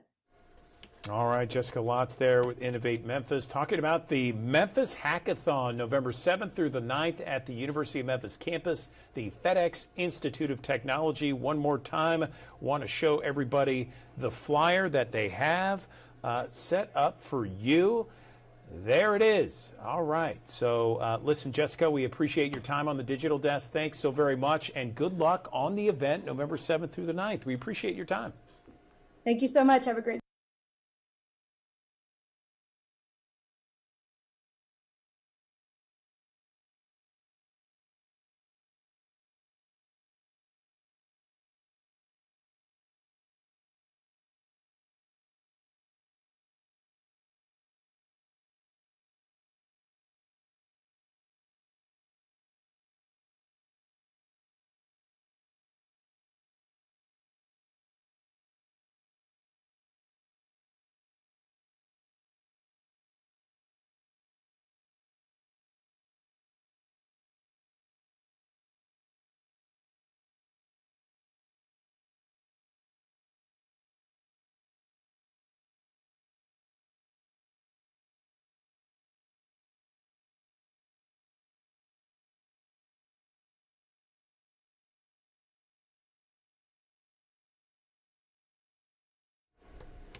Good morning, everyone. Welcome back to the Action News 5 Digital Desk. One of my favorite moments of the week always is talking with my friend Dr. Talisa Franklin on the Action News 5 Digital Desk to give us those upbeat, positive, happy vibes each and every Tuesday morning. It's such a beautiful morning out there. How are you, my friend? Good morning. You know, I'm amazing. I have no complaints. I tell people, why should I complain? There's enough people in that lane. So I want to be in the happy lane. So I'm going to stay happy. I feel you, Talisa. I certainly do. And you got some great events on the way. Let's hear it. Absolutely. This Thursday, y'all, the Best in Black Awards. Listen, y'all, let's make sure we pack out the Central Station Hotel. It's going to be a grand time celebrating those Black businesses right here in the city of Memphis. And we're identifying who is the best in Black. And so, listen, I'm super excited for the Tri-State Defender for continuing a legacy of highlighting great businesses right here in the city of Memphis. And so it's happening November the 6th, Thursday night. Make sure you be there for the Best in Black Awards. I cannot wait to see you there. And then, y'all know it's Christmas time, Christmas time. I'm getting all excited about Christmas, right? Christmas is such a great time for love, your family, your community. And so listen, we got Christmas in Cordova. So we're excited that on December the 5th, we're kicking off our inaugural Christmas in Cordova at the Agri Center. We are now looking for school choirs, church choirs to participate. Let's bring in the holiday season in at the Agri Center in Cordova, Tennessee, with Christmas caroling and just bringing people together, loving people together. So I'm inviting you all to participate. If you're high school, elementary school, middle school, you got a choir, we want you. If you are a community choir, we want you. If you're a church choir, we want you. There is absolutely no fee for your choir to participate in this grand event at the Agri Center. Make sure you go to Bluff City Christmas and sign your choir up today. It's going to be a great time, I must admit. And shout out to Commissioner Sable Otay and State Representative Antonio Parkinson for their support of this grand event, because it's Christmas in Cordova. And then the following week, y'all, we have Christmas Parade. Y'all know every year I am super grateful to put on the Bluff City Christmas Parade Raleigh edition, and it's happening on December the 13th. So if you want to be a part of the parade, if you're a school, you're a band, you're a business, you're a brand, whatever your organization is, if you want to be a part of this grand parade, I need to have you to register online at Bluff City Christmas. Listen, we go straight down Austin P Highway. It's always a festive time. And what's a parade without Santa? And so, y'all, we have a great time. And I'm always grateful that every year for the last 5 years I've done this, you've been blessed to also see the parade right here on the desk. And so you never know what little treat you may see this year. You never know. So keep your eyes and ears open. So you better be in that parade. All right. So yeah, Andrew, it's going to be a great time, I must admit. Oh, for sure. I mean, it's going to be great. And everyone loves the holidays, right? I mean, it's just, it puts a smile on your face no matter where you are. And that reminds me of you, Talisa. I mean, you're just putting a smile on everybody's face talking about these wonderful events. We always appreciate your time on the digital desk. Thank you. Thank you. Love y'all. Love you too. We'll see you later. Thank you, Talisa. Another live look from our High Five camera as we go to break. Beautiful out there, 8:36, 52 degrees. We're back with your headlines in 1 minute.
Good morning. Welcome back to the Action News 5 Digital Desk. I'm Andrew Douglas. 8:37 is the time on your Tuesday. Let's get to some of the stories that we are following at this hour. And this is a big one. Former Vice President Dick Cheney, who served prominently under President George W. Bush for both of his terms, has passed away. Family members say he passed away due to complications from pneumonia and cardiovascular disease. He worked for decades in D.C.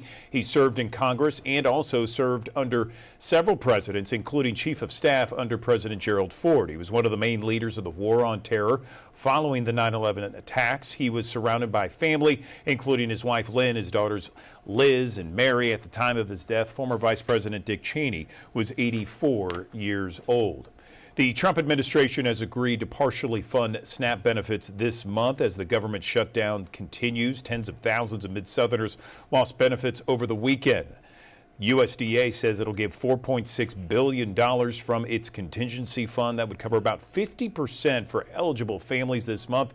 The department says it needs at least $4 billion to provide full SNAP benefits. Action News 5, keeping up with food giveaways all across the Mid-South this week. We are updating our lists as more food pantries pop up. You can go to actionnews5.com or our free news app.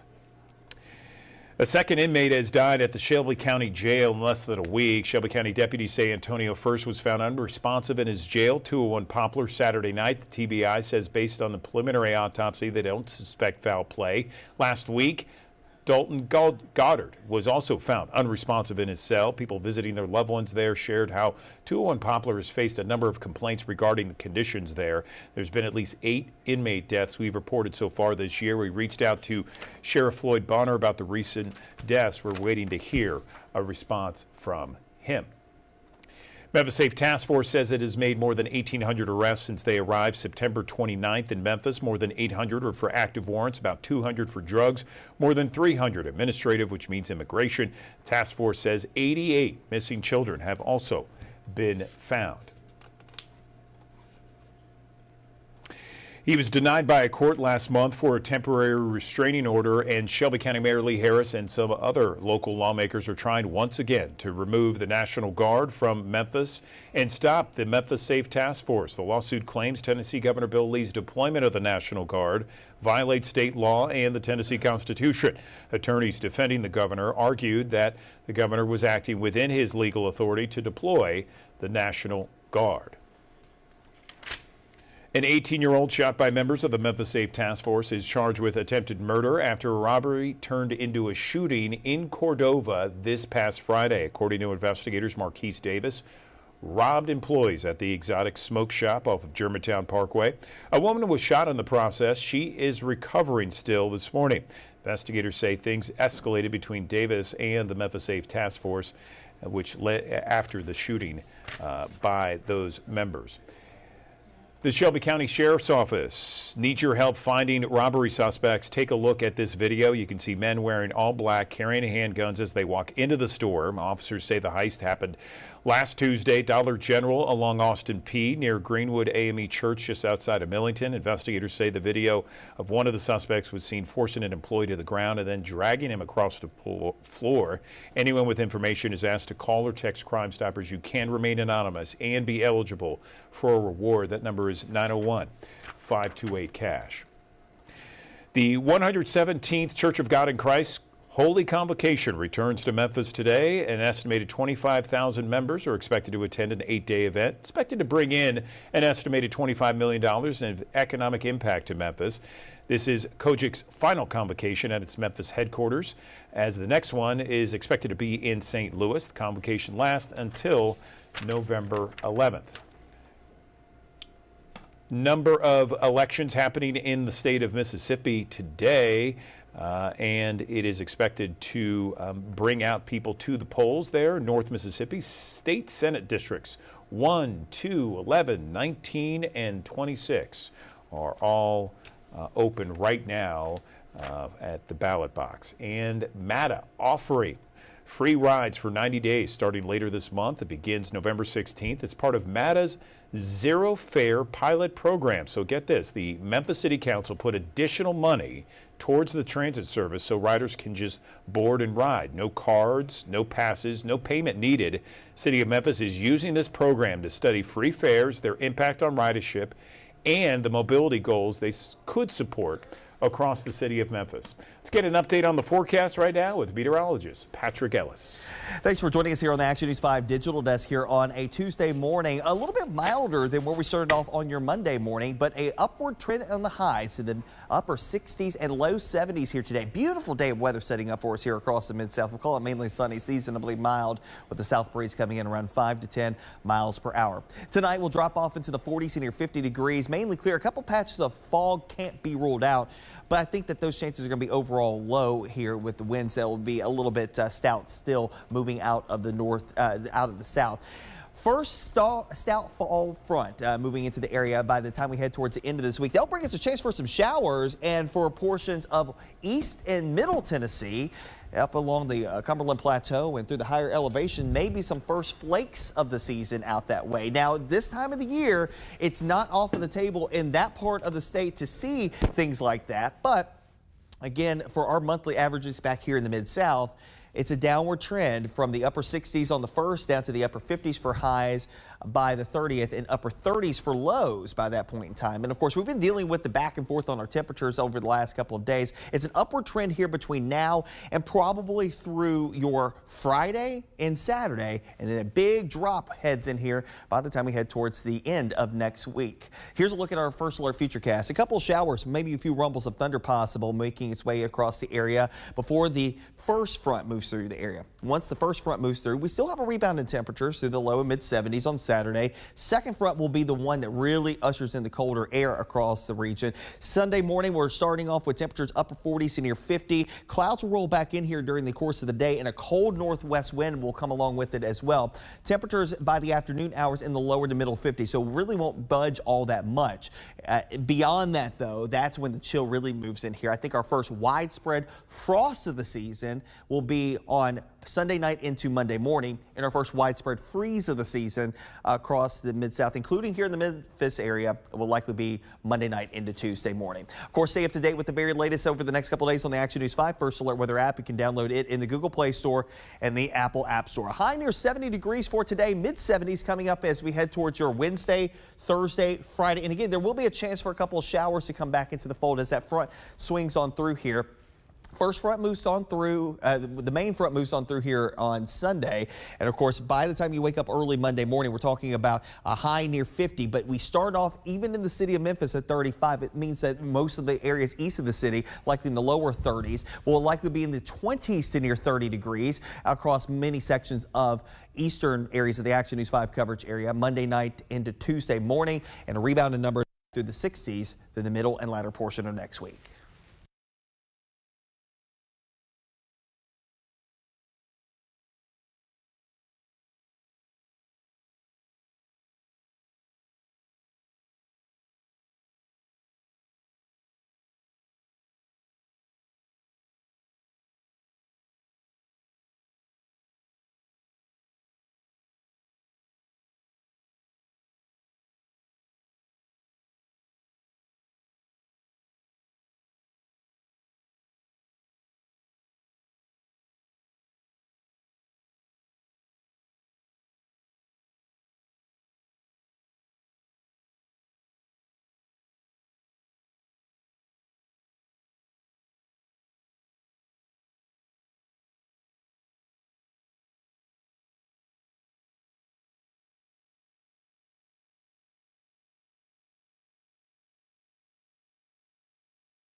Good morning. Welcome back to the Action News 5 Digital Desk. We have an amazing event each and every year coming to Memphis. It is the St. Jude Memphis Marathon, and there are so many people that make it happen, including some 3,500 volunteers. Joining me on the Action News 5 Digital Desk, I am joined right now by Krista Flanagan. She works at St. Jude Children's Research Hospital, Community Relations Volunteer Director.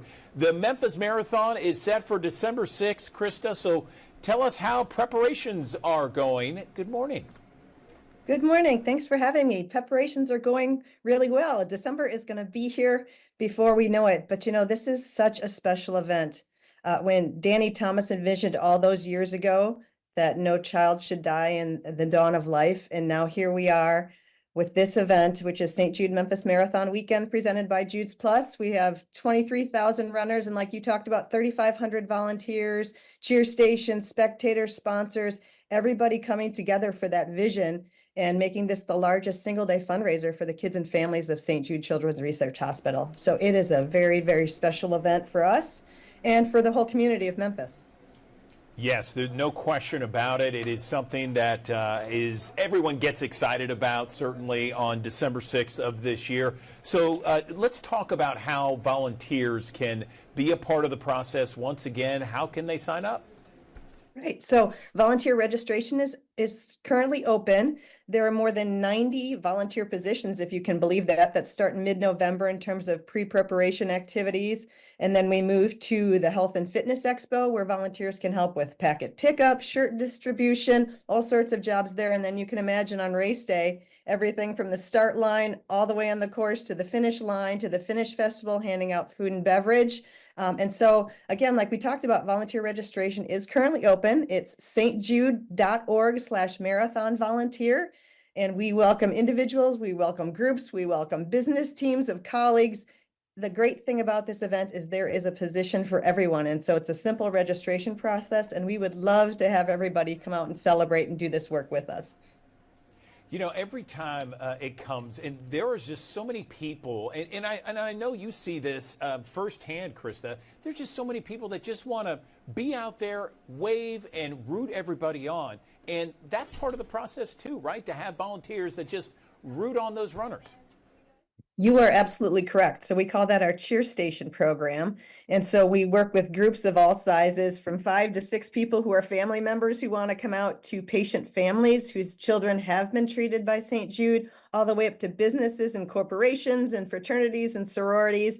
And so we have a simple form that they can fill out and let us know that they want to come. We'll designate a spot for them on course. We'll make it simple. We'll give them all the cheer items, pom-poms, poster making supplies, all the fun things that they can use. But as you can imagine, our runners, especially those going the longer distances, really need that cheering on. And our St. Jude Heroes program, which is our runners who do the fundraising, who help us raise that $16 million, they really need that help to be cheered on too. And so it's a really special program that we've created, that if you don't want to run, if you're maybe not interested in committing to be a volunteer, just come out along the course and really celebrate with us. We're trying to create this event as it's the first Saturday in December every year for Memphis, and it's a celebration not only of St. Jude, but of the city of Memphis. We have people coming from all 50 states, 20 plus countries, and this is really maybe the first time they see the city of Memphis, and it's an opportunity for us to get out there and show them what's so special.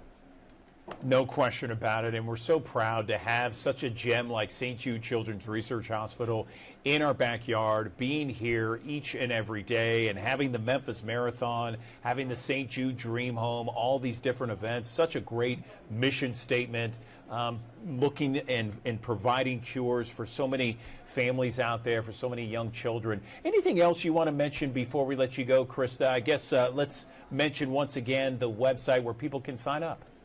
Yes, it's stjude.org/marathon volunteer. And, we can kind of give an insider tip to all your viewers. So whether they're running, volunteering, or cheering, this is the year to get in, because next year's our 25th anniversary. And so those people that participate in those methods this year will get kind of first dibs to be part of the 25th anniversary, which is going to be so much more special this year. It's always a special event, but we know next year is going to be really important to us. So get in now. All right, Krista Flanagan, volunteers needed for St. Jude Memphis Marathon. It is December 6th, so it'll be here before we know it. We really appreciate you coming on the Action News 5 Digital Desk. Thank you, Krista, and all the best for that December 6th weekend. We appreciate your time. Thank you so much. We appreciate being on with you.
Good morning, everyone. Welcome back to the Action News 5 Digital Desk. If you're like me, you are always trying to figure out a better way to get a better night's sleep. It's so elusive for so many of us. We are so busy. Our lives are just chock full of all kinds of busyness with work and various activities outside of work. So it is so important to get that sleep for so many health benefits. So how do we do it? Not next week, not this weekend, tonight. How are we going to do it? Well, let's bring on someone who's an expert in sleep. I am joined right now by Prahad Sharma. He is a pulmonologist. He's also a sleep physician at Regional One Health. He leads a sleep clinic at the hospital, and he's joining us right now on the Action News 5 digital desk. Prahad, thank you for joining us here. Where do people, first off, make their biggest mistakes when it comes to trying to find a way to get some good rest out there? Good morning. Good morning, Andrew. Where do people make the biggest mistakes? So I think there's a lot of things that we could do. It's not the mistake that we make, but it's basically that we don't know that all those small things matter. As for everything else, preparation is the key for the sleep. So if you prepare yourself well, then you may have a good night's sleep. But if your preparation is not that good, then the sleep may not be that great. And what we talk about that is what you do throughout the day, what you eat throughout the day, how you spend your day, what happens throughout your day does matter your sleep. At the same time, how you sleep, when you sleep, and what environment you sleep in also affects your sleep. What's the biggest factor in getting a good night's rest? If you had to name it, I know there's several, okay, but if you had to name the biggest factor in getting a good night's rest, what is it? So first thing is, I think you need to prepare yourself, as we said earlier, that have a relaxing environment, calm down, what we call the wind down time. And when you go to the bed itself, you have to stick on a schedule, because things work better if you stick to a strict schedule. And sometimes it's difficult over the weekend. What is more important at that time is you try to fix your wake up time, because you can control that. So if you remain on that rhythm, what we call the circadian rhythm, then your sleep is better. And when you go lie down in the bed, make it dark, quiet, cool, and comfortable, so that you can sleep well without having any external disturbances to you. No TV, no cell phone, no blue light, nothing in the bedroom. What's the ideal amount of sleep? Sometimes people get too much, sometimes people get too little. What's ideal? Everyone has their own requirement. Few people need a little bit more. Few people may be okay even on the less amount of sleep. So anywhere about 6 to 8 hours may be normal for most of the people. There are few people who may function okay when they sleep 4 to 6 hours. We call them short sleepers. So that maybe few people who may be sleeping 4 or 5 hours may still be okay. But if you are sleeping more than 8, 10 hours, then again, that is abnormal. You should not be requiring that much of sleep. But all of those things changes with age and time. I know a lot of people have sleep apnea. It's a pretty common condition out there. Can you briefly explain some of the issues associated with that and the best remedies from your perspective?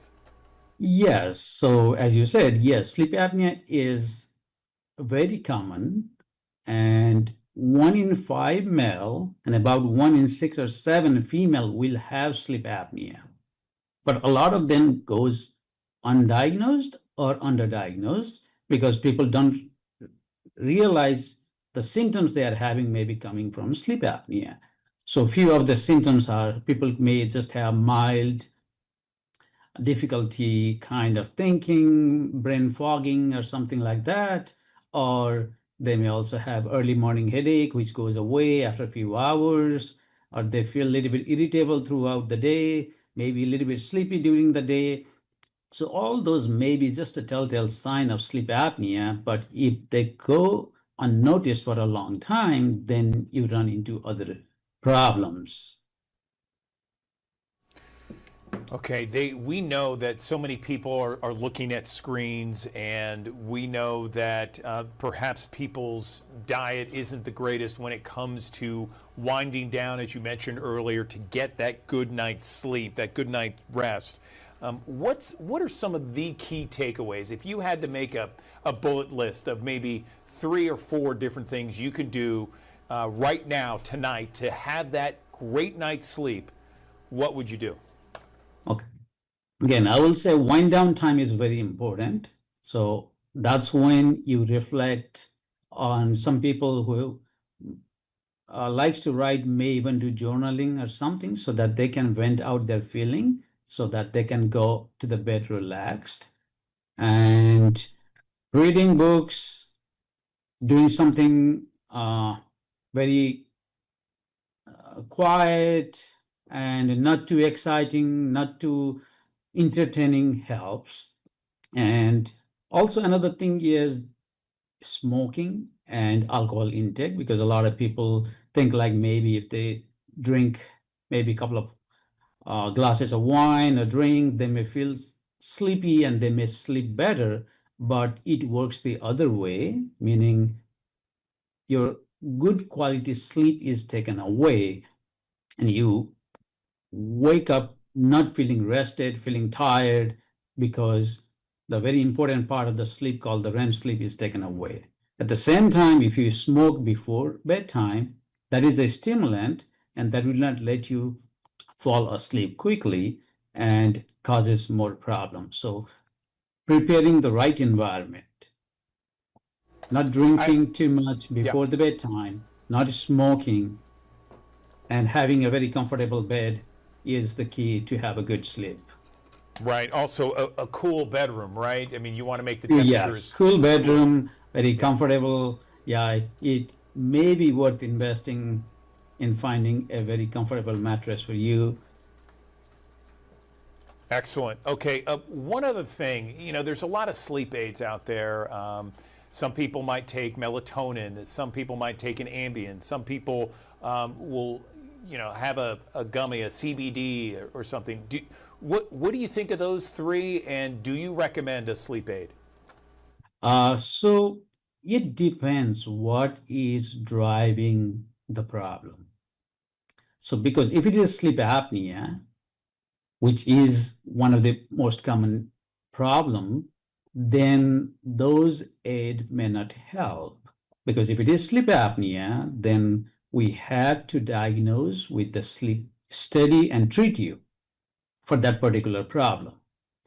But other problems, let's say people cannot fall asleep because there is misalignment with the time and everything, then on those people, melatonin may help. And the pills like Ambien, that is more for the problem what we call insomnia.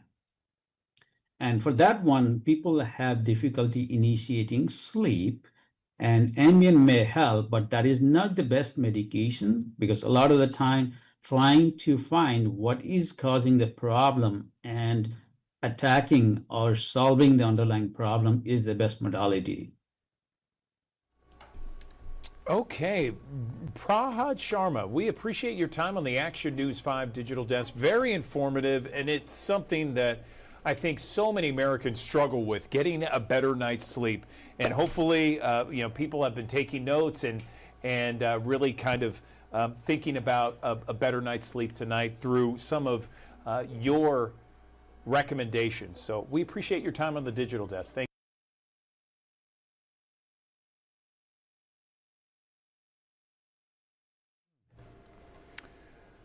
you. Good morning. Good morning. Hey, Dakiri, is that how you say your first name? It's daiquiri, just like the drink. Gotcha. Can we see you? Yes, of course. Let me turn it on. Good morning. There we go. Perfect. Can you tilt down your camera just a smidge? We got a little bit of headroom there. Perfect. Is that better? Okay, and it's yes, much better. And it's Daiquiri Baptiste. That's correct. Perfect. Okay, we got about 20 seconds, and then we'll talk. Okay. Sounds good. Sounds good. Okay. Talk to you in a bit. Of course.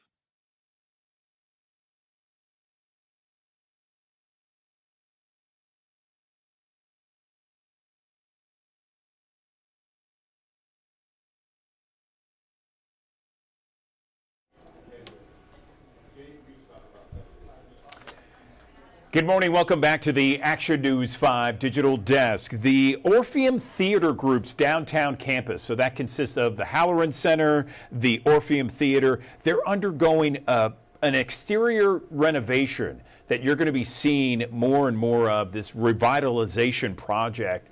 Let's get an update on the project, what to expect, and what it's going to look like when it's done. I'm joined on the Action News 5 Digital Desk by Daiquiri Baptiste. She is the Vice President and COO of Orpheum Theater Group, joining us on the Digital Desk. Daiquiri, good morning to you. So tell me about the ideas behind this. Was it something that just, it needed time? It was time to get this so-called facelift? Good morning. Good morning. How are you today? The whole project really just stemmed from wanting the city to understand that both the Halloran Center and the Orpheum Theater are the same organization. We are a campus. We're not two standalone buildings. And we wanted our audience, our patrons, and just downtown residents to understand that we have a space not just inside of our doors, but outside of our doors. Okay, and so I have some renderings here. Talk me through what we're seeing here, and is this what it's going to look like? That is the goal. Yes, this is exactly what it's going to look like. From our board of directors to our president to our esteemed staff and team, we recognize that we have a lot of blank canvases that we want to paint with places to gather. So the Main Street Plaza is going to be phase one is what we're calling it. You'll see a huge O that will shape the space. We want to create some Instagrammable moments, and we felt like that O that everyone is so familiar with in our name should be one of those landing spots. We're also going to do some illumination and add more lighting out in our spaces and add some seating so that it is welcoming. People may want to walk by, sit out there and have a lunch and just be right there on Main Street, and or right before a performance, you want to have people to come downtown to say, hey, meet me at the O, meet me in the middle between the Orpheum and the Halloran before we enter one of the spaces. We've already added some lights that was across Bill Street last year, which is again also helping with adding more light, more gathering, if you will, around our spaces. Phase two of our project will take place on the corner of Beale and Front Street in the back of our building. That's the image you're seeing there. Again, another infamous O, a big splash on the back of our campus, which is currently now just a basic parking lot. We hope to do engagement opportunities in both of those spaces, and more particularly in the back on the front and Beale corner. What brought this about? Is it just one of those things where, hey, look, it's time to upgrade a little bit? That's exactly it. We recognize that we've done a lot of improvements inside of our spaces. The Halloran Center is only 10 years old. The Orpheum will be 100 years old in 2028. And we just decided that it made sense to do things that were outside, just so we didn't look so bare, if you will. We took it upon ourselves to want to do this, to be good neighbors. So many people have enjoyed the Orpheum over many years, the Halloran Center over the last 10 years, as you mentioned. Does it mean that they're going to close at any point, or are they going to lose seats or anything like that? Not at all. Our goal always with all of our projects is to have continuous business continuity. So working with our contractors and our architects, along with our programming that we do inside, the goal here is to not be able to stop business. We may have some signs that say, pardon our disturbance, pardon our construction, and with safe ways to walk around while it's going on. But there's no reason to believe that we will have to stop our operations that we're currently doing in order to complete these projects. Okay, great. So what's the timetable for all this? Well, phase one, which is the Main Street campus, we're slotted to start that work from a construction standpoint late November, early December, with a hopeful completion date by middle to late spring. And then phase two will start shortly thereafter, hopefully in quarter 4 of 2026, to then hopefully be completed, preferably in that same timeline. But the ultimate goal is that by November of 2028, when we'll be celebrating the 100th anniversary of the Orpheum Theater, all of this work will be done, and our our campus will not just be vibrant on the inside, but be fully activated on the outside, welcoming people not just to shows, Broadway, or music, but anything we could possibly imagine outside. Fantastic. Okay, so anything else you wanted to mention to our audience? We have thousands of people who join us each and every morning. I just want to say thank you so much for already being patrons of the arts that enter our spaces. And please spread the word. Please know that the Orpheum Theater Group is here to celebrate the city of Memphis, and that we want to, with these projects, be able to lift up even more artists in our spaces. Fantastic. All right, Daiquiri Baptiste, we appreciate you coming on the digital desk and telling us about this exciting project that'll really transform that whole area, the downtown theater district, if you will, for November 2028, the 100th anniversary of the Orpheum. I love it. Thanks for coming on the digital desk. We appreciate your time. Thank you so much for having me. You got it. All right. Another live look from our high-five camera. Just a gorgeous shot here in downtown Memphis as we go to break. 58 degrees, 9:09. Let's talk about your forecast in 1 minute.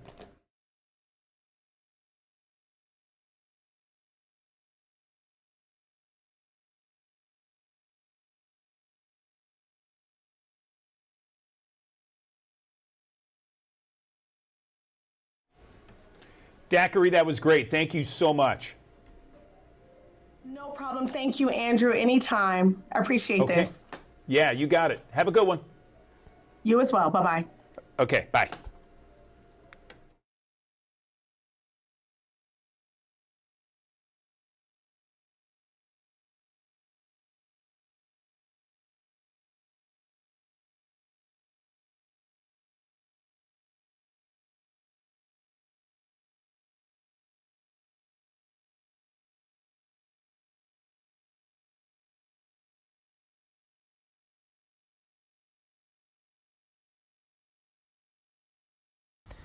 Thanks for joining us here on the Action News 5 Digital Desk here on a Tuesday morning. A little bit milder than where we started off on your Monday morning, but a upward trend on the highs to the upper 60s and low 70s here today. Beautiful day of weather setting up for us here across the Mid-South. We'll call it mainly sunny, seasonably mild with the south breeze coming in around 5 to 10 miles per hour. Tonight we'll drop off into the 40s and near 50 degrees, mainly clear. A couple patches of fog can't be ruled out, but I think that those chances are going to be overall low here with the winds that will be a little bit stout still moving out of the north, out of the south.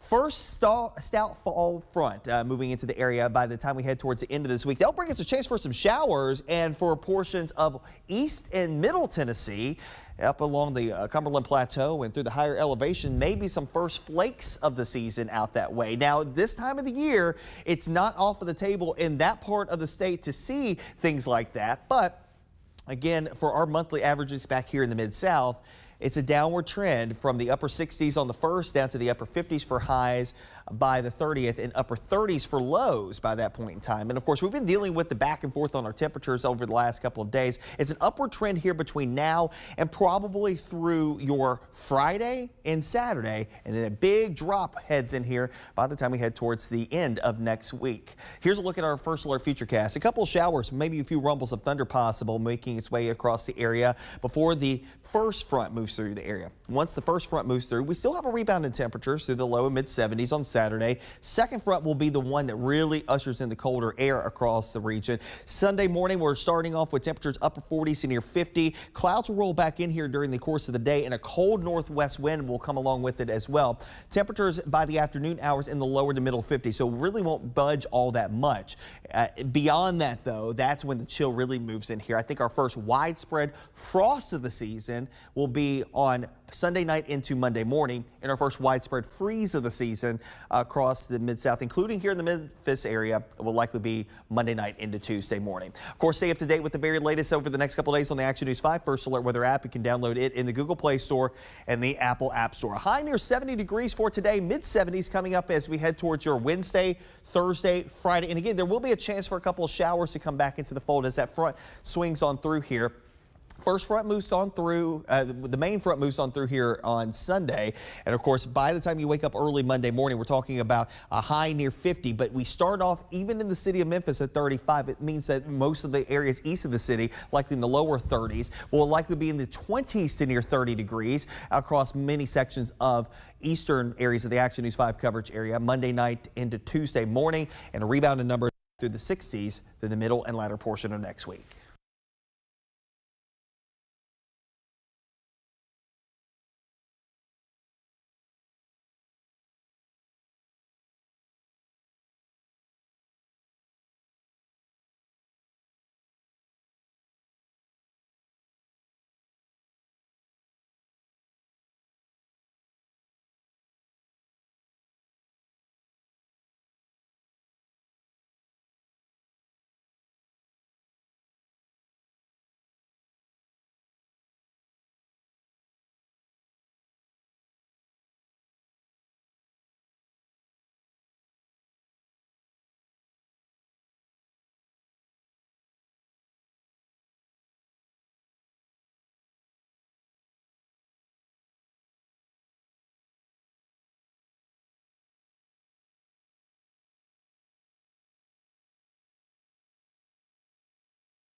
Good morning, everyone. Welcome back to the Action News 5 Digital Desk. Many of us have food allergies. Perhaps we have family members that have them as well. On the Action News 5 Digital Desk, I want to welcome in two people here. We have Colin Hood and his mother, Christine. Colin was diagnosed with 15 different severe food allergies, and navigating that kind of challenge is got to be so difficult, a lot of obstacles there. Good morning to you both. Colin, talk to us about the kind of food allergies you have and your best methods or practices for navigating any restaurant or school cafeteria. Good morning. So, as I grew up with all my food allergies, it's been, as you probably imagine, very difficult to deal with. But as I've gotten older, there have been new ways to treat it, such as Neffy, which is a nasal epinephrine that you inject through the nose instead of a needle, like in the leg. And when I was younger, I was very needle phobic, which made it a lot harder to deal with allergies because knowing that the one thing that could save you, you were kind of scared of, made especially my mom very nervous. But now that I've been getting older, it's been much easier to manage. That's great news. I'm happy to hear. Christine, as a parent, talk to me about what it was like. How was Colin diagnosed with all these food allergies, and what did you do to protect his safety and well-being? Great question. So I had him, and the first time I nursed him in the hospital, he actually his face swelled up. And at first they thought it was a clogged tear duct, and they kept taking him back to the nursery, and it happened again and again and again. Eventually we figured out, I mean, by 5-6 months old, he was diagnosed with 10 different food allergies. We're up to 17 now.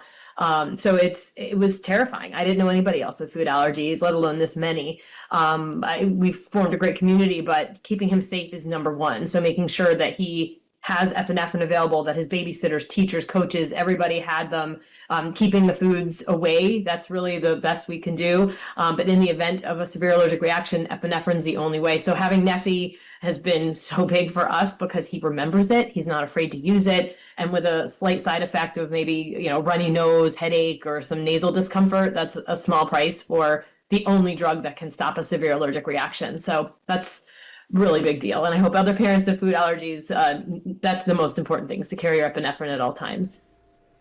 So Colin, talk to me about your school experience. I mean, has the food allergies stopped you at all from doing things you want to do? I wouldn't say it stopped me, but it has made things much more difficult. So, especially with sports and hanging out with friends, it's been a little difficult, especially when food's a part of it, because in high school, Food is kind of a part of everything with how much teens eat. And uh, especially in sports, like on buses, it could be very difficult to deal with other kids, especially because they're a little bit less accepting than adults are with information. So uh, my good friends who are some of them are in sports with me help with the everyday stuff. So that's good for me. Have you ever had an emergency where you've had to use Neffy? And tell me how that went. He's not yet had to use Neffy, but he's had several anaphylactic episodes where he needed epinephrine. He's had one at school. He's had one at home. He's had them from takeout foods. So we've had to administer, but not yet because Neffy's pretty new. We've not yet had to administer Neffy, but I have all the confidence that it has the ability to stop anaphylaxis the same way as any other epinephrine. Anything else you want our audience to know? We have thousands of people who watch on the Action News 5 digital desk every morning. I open it up to both of you. Anything else you want to mention before we let you go? Yeah, I'd just like to say that with back to school season, there's so much out there. Talk to your teachers. Make sure that your school nurses and administrators have policies and procedures in place. There's a new expert recommendations out by the CDC called Food Allergy Management in Schools Expert Recommendations. And they are like a checklist of how to keep people safe and, more importantly, included in activities. So be ready, stock your epinephrine, make sure you have your Neffy, and have your action plans in place, and you can go back to school. So go to Neffy.com or your healthcare provider, and they can make sure you have everything you need so that you can be safe and included at school. And hand sanitizer does not work at removing food proteins. Hand washing is the best thing you can do, or hand wipes.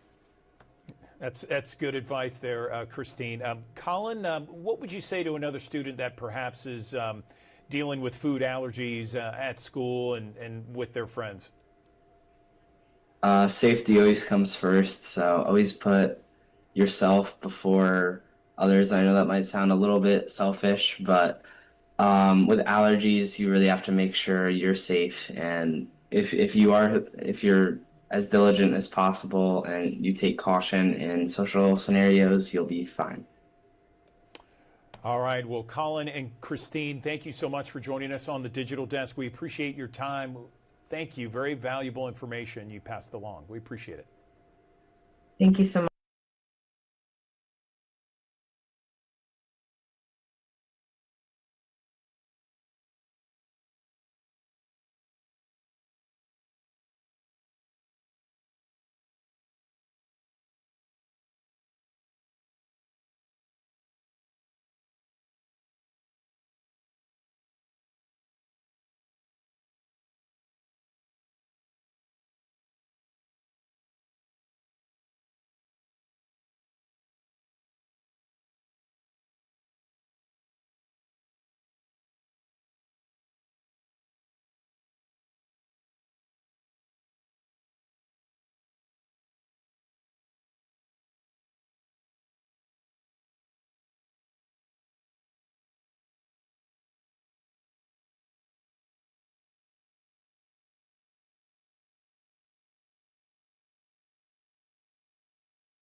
Good morning. Welcome back to the Action News 5 digital desk. There is a new study that confirms that the school cell phone ban in various parts of the country actually is helping students boost their test scores.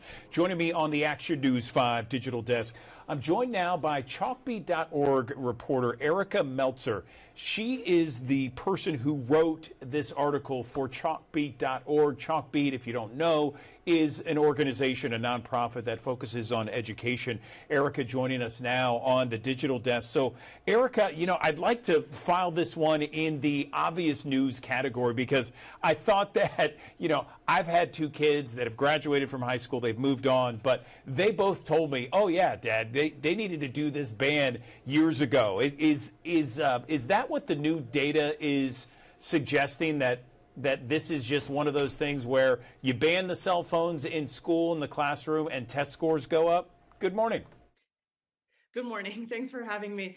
I do think a lot of people will not be shocked by this news, but the question that researchers have is, when we have cell phones introduced across society without any kind of control group, without any kind of study, it's hard to separate the impact of cell phones from other things that might be going on in society at the same time.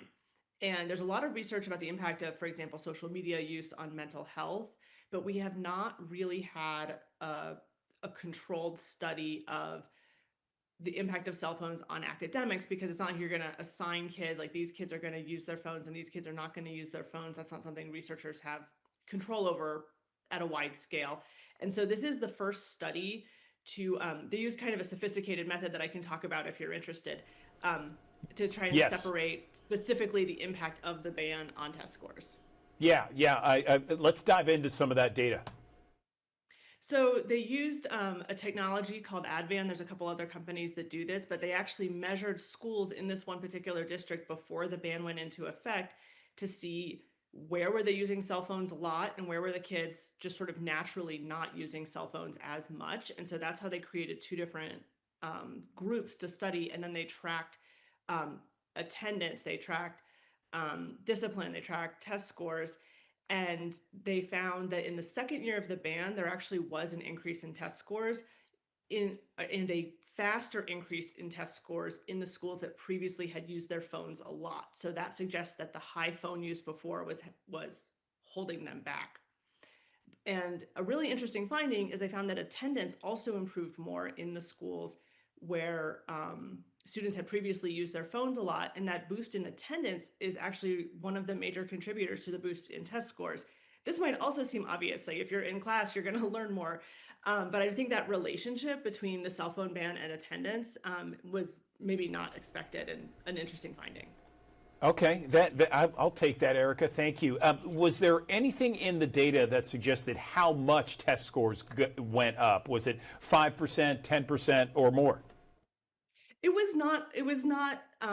What the researcher said is this was not a game-changing increase. It was 1.1 percentiles, but that is a noticeable increase in test scores. And perhaps if you were to study this group, this was only in the second year of the ban. If you had students who did not have access to their phones at school for a number of years, maybe you would continue to see greater increases. They did also find in the first year an increase in suspensions that was particularly high for Black boys. And so that's potentially a thing for school administrators to think about in terms of how they structure enforcement and discipline, because if students are suspended, they're not in class. And those Black students also in this study saw less high increase in their test scores than the white students. So perhaps they were not getting the same benefit, perhaps because they had been subject to more discipline. And so there's some trade-offs and some things to think about in how you implement a cell phone ban. Just so we're clear, so the students that did not have the cell phones, or they were in schools with the cell phone bans, were there more disciplinary problems? They don't know if there was more disciplinary problems or if more students were disciplined, because sometimes two students do the same thing and they face different consequences. And there is historically and sort of nationally a disparity in discipline, sort of based on race and gender, and Black boys in particular tend to be disciplined more harshly for the same offenses. We don't know what actually happened in this particular school district, but we do know that Black boys saw a big rise in suspensions in the first year of the ban. That largely went away in the second year of the ban, and so there could have been just some growing pains as well.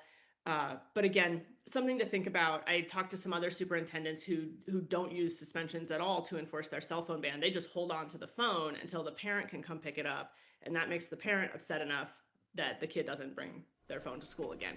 So there are ways to do this that don't necessarily result in a child missing out on class time. I'm curious, where was the data coming from? What states, what kind of students? Was it, middle school, high school, both? So this study took place in a large urban school district in Florida. It's unnamed in the study.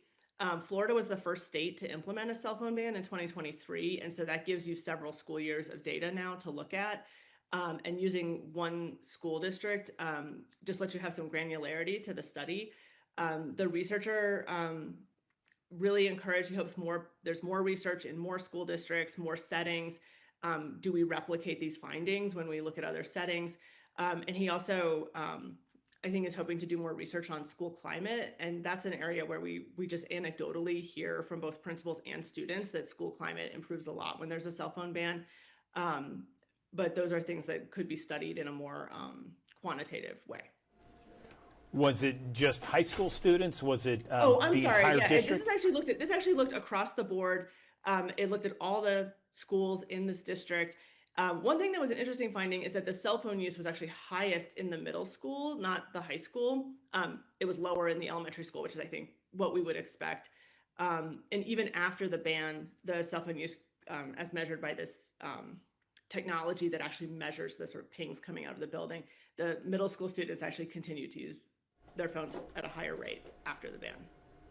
Fascinating. Okay, so Erica, where can we see some of this data? Where can we see your article, that sort of thing? So my article is at chalkbeat.org. There's a link to the study there. You can read the paper, you can look at the tables. And I think a lot of people are hoping that there's more research on this, because we have seen nationally this decline in test scores in both reading and math that go back almost a decade. It's not just these pandemic impacts that I think people were initially focused on. And I think a lot of people are hoping that we can start to turn things around. Okay, Erica Meltzer, chalkbeat.org reporter, we appreciate your time. Thank you for letting us know about this interesting study and really kind of going a deep dive into the data. We appreciate your time on the Digital Desk.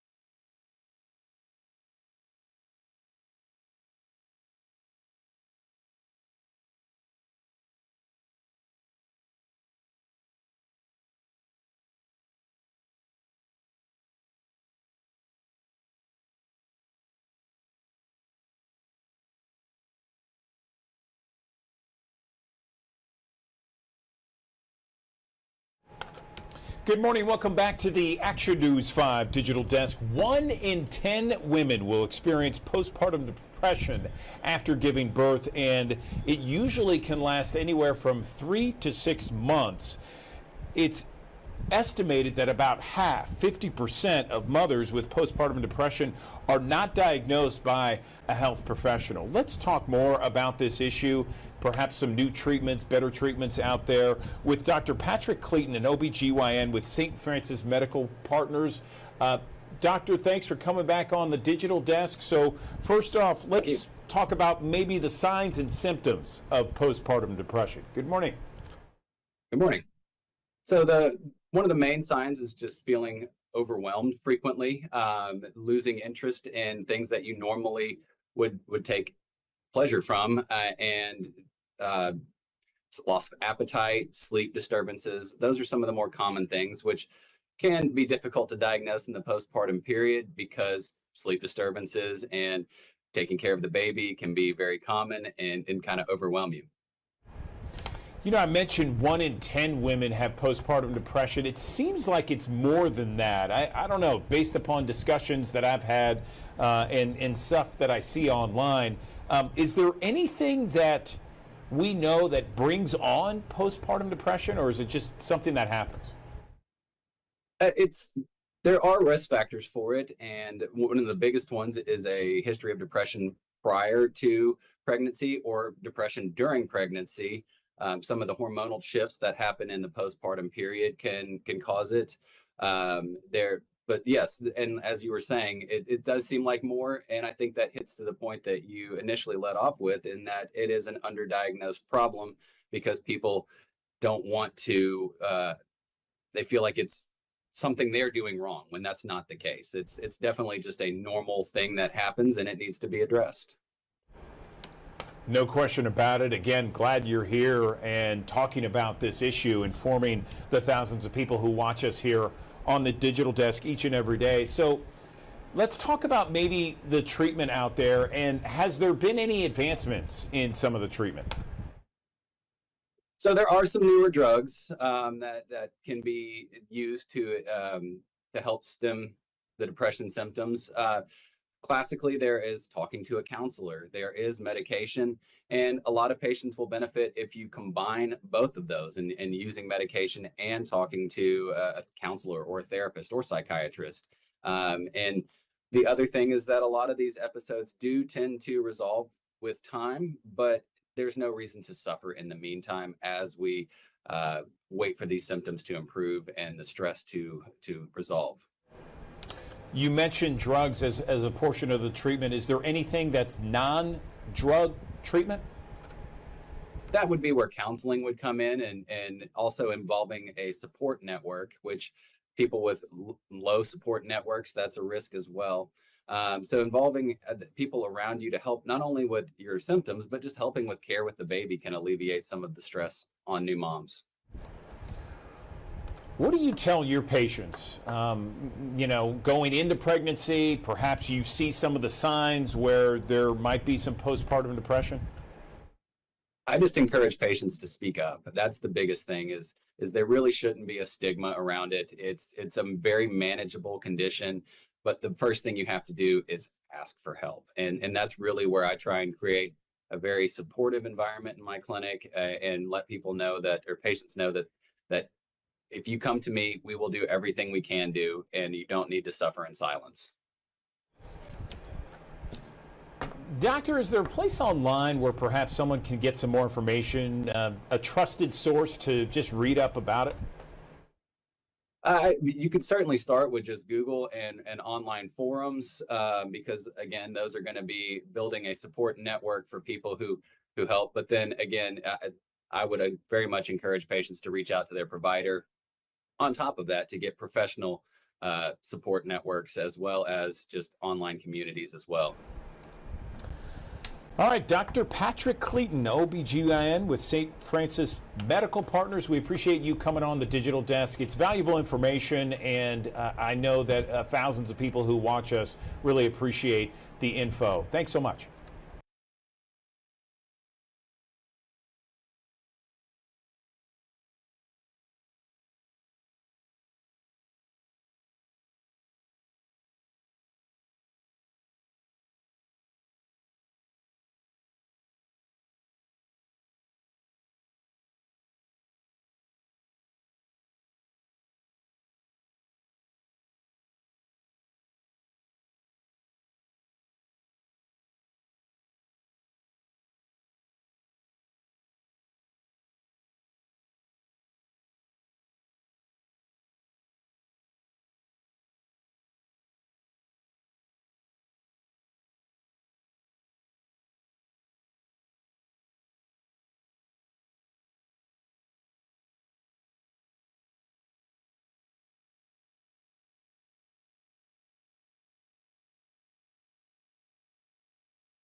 Okay, good morning. Welcome back to the Action News 5 digital desk. You know, there are so many great Memphians doing some amazing things each and every day. And some are local, some are regional, but then there are a few that are doing amazing work nationally and internationally. And I want to tell you about Shaw Jones. He is a native Memphian, and he is someone that is on TV, he's in movies, and he recently made his off-Broadway debut. He's in TV, he was on NCIS, he was on Criminal Minds, Star Trek Picard, in movies 5th of November, Proximity, The Forever Purge. Recently made his off-Broadway debut in an original play.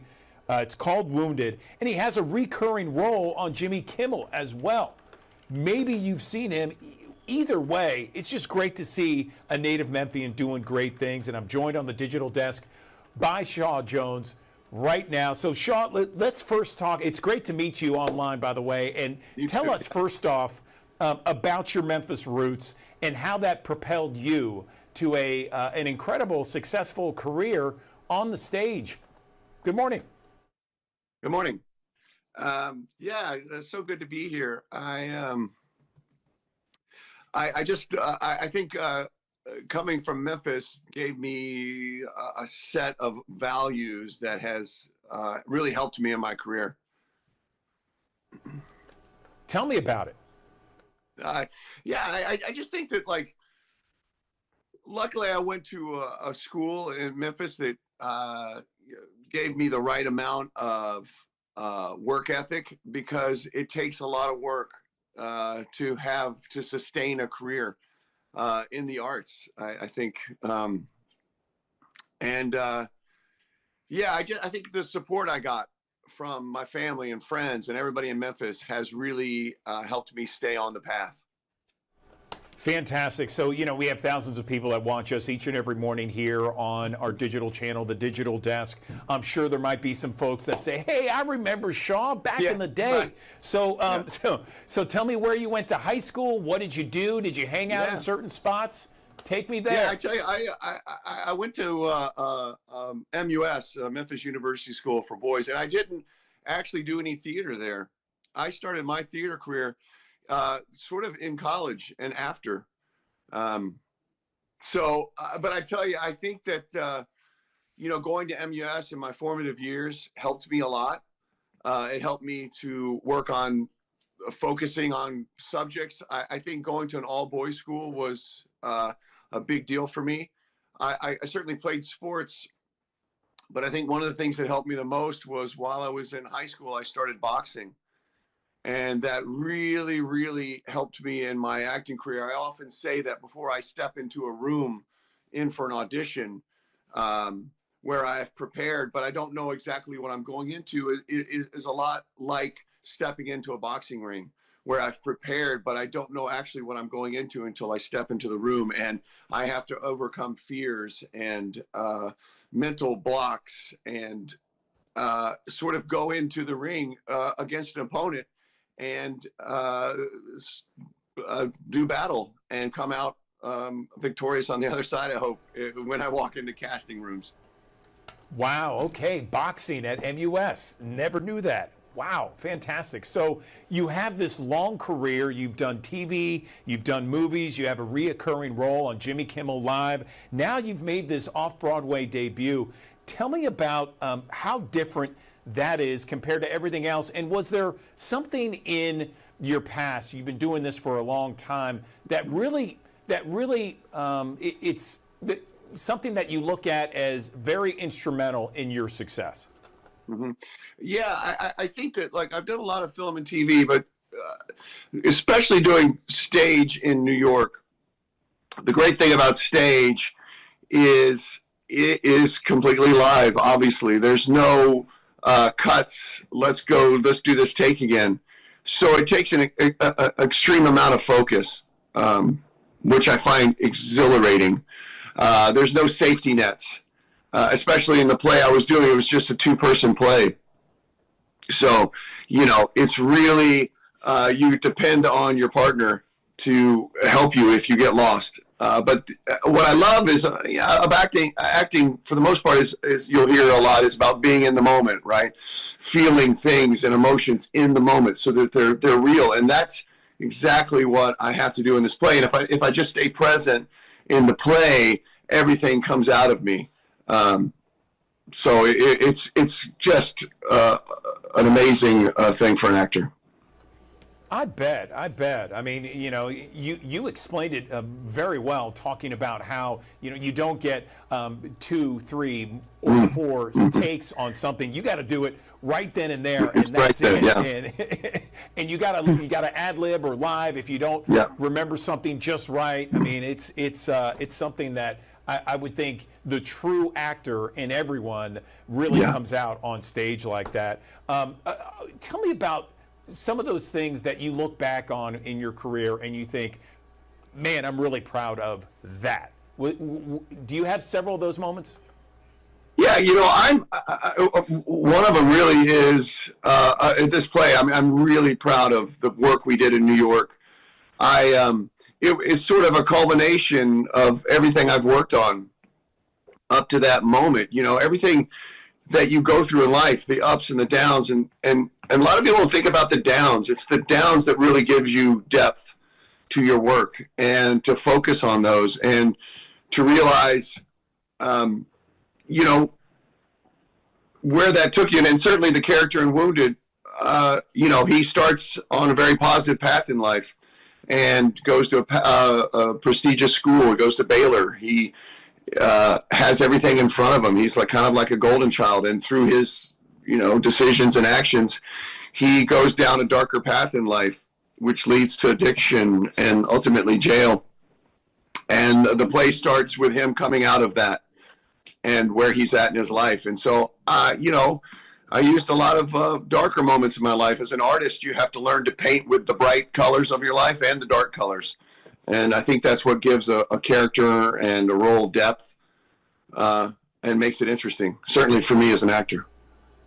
No question about it. So when you talk to aspiring actors, whether they're from Memphis or elsewhere, what do you tell them to inspire them and to make sure they're starting their journey on the right path?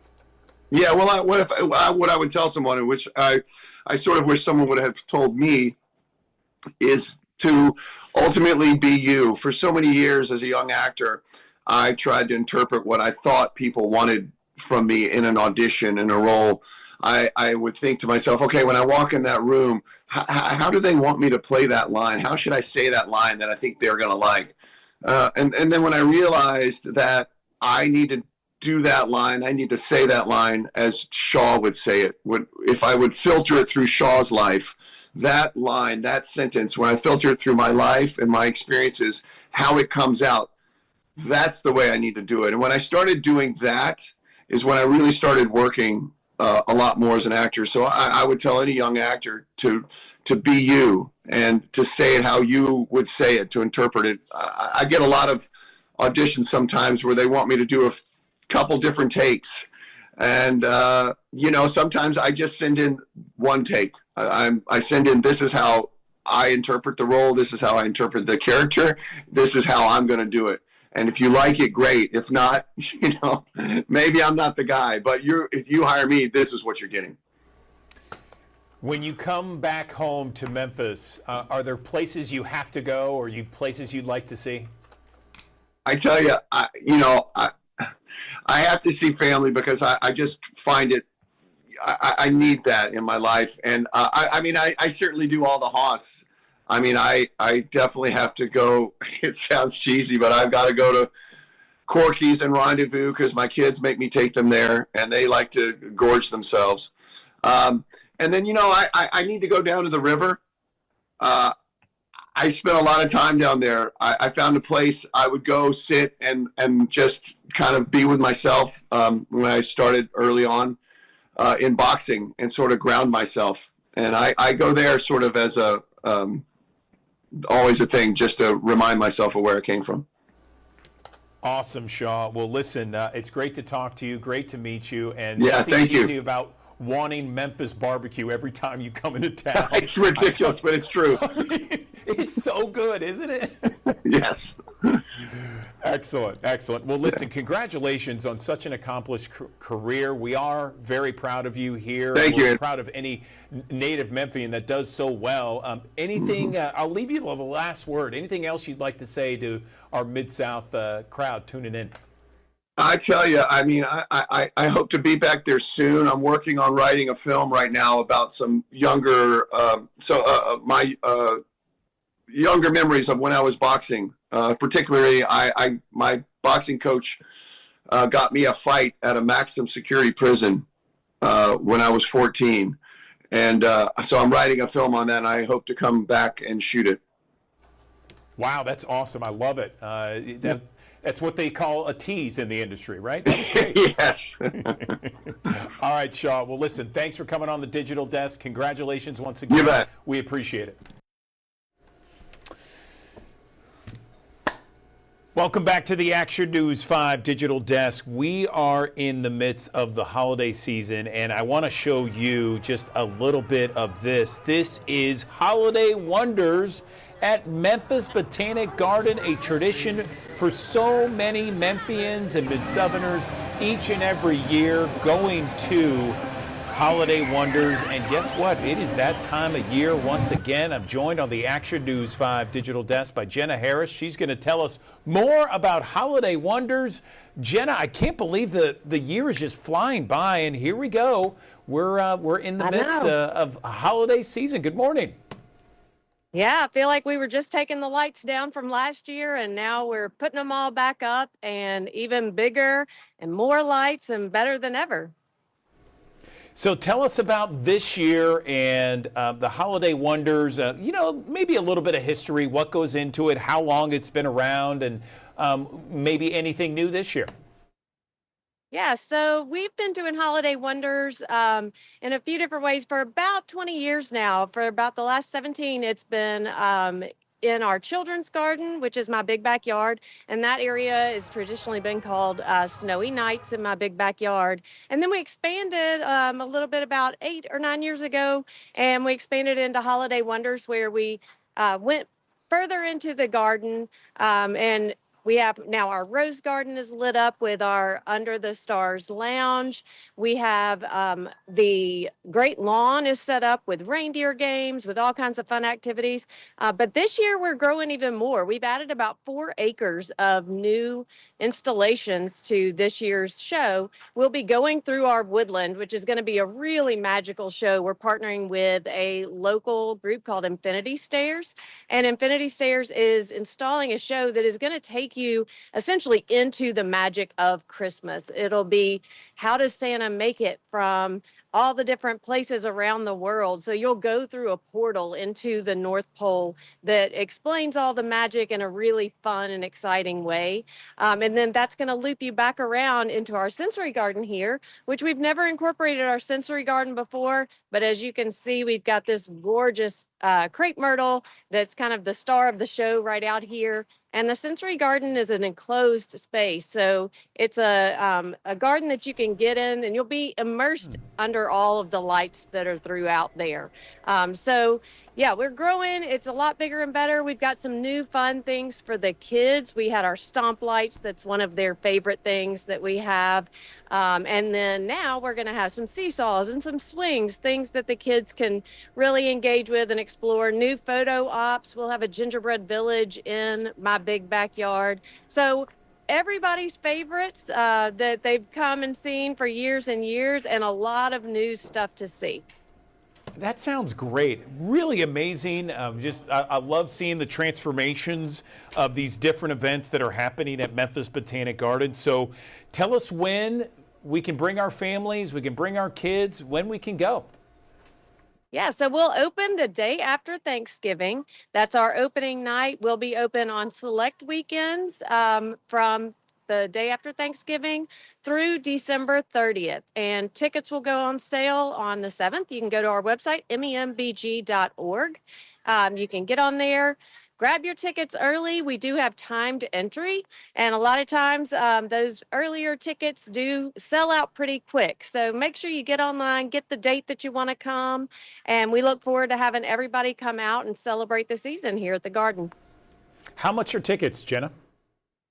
So we have ticket prices are $15 for members, $17 for non-members. But if you wait and you buy on the day of, that's going to be $20. So get those tickets early. You get a little bit of a discount there. There's no charge for parking. Parking is included with that. And then we'll have some sips and snacks. We'll have food trucks here where you can grab a bite to eat while the kids are enjoying the reindeer games area, and grab some hot cocoa and sit down and just enjoy the season with your family.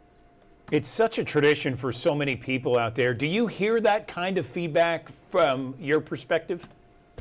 We do. We have a lot of people that have been coming to this for years and years. And, even if you've been coming for years and years, like I said, there's a lot of new things going on. We also do a lot of specialty nights. New for us this year, one of our specialty nights is going to be Happy Hula Days. So we have a tropical glass house here that we're really proud of, but we're really proud of those plants too. And so we typically don't open that up during Holiday Wonders because those tropical plants don't like the winter chill. But for Happy Hula Days, which is going to be on the 17th this year, you'll get to actually go in and explore the tropical glass house. So kind of like Frosty going into the greenhouse to get warmed up. You can go through there, see that. We'll have a ukulele player out here doing some activities.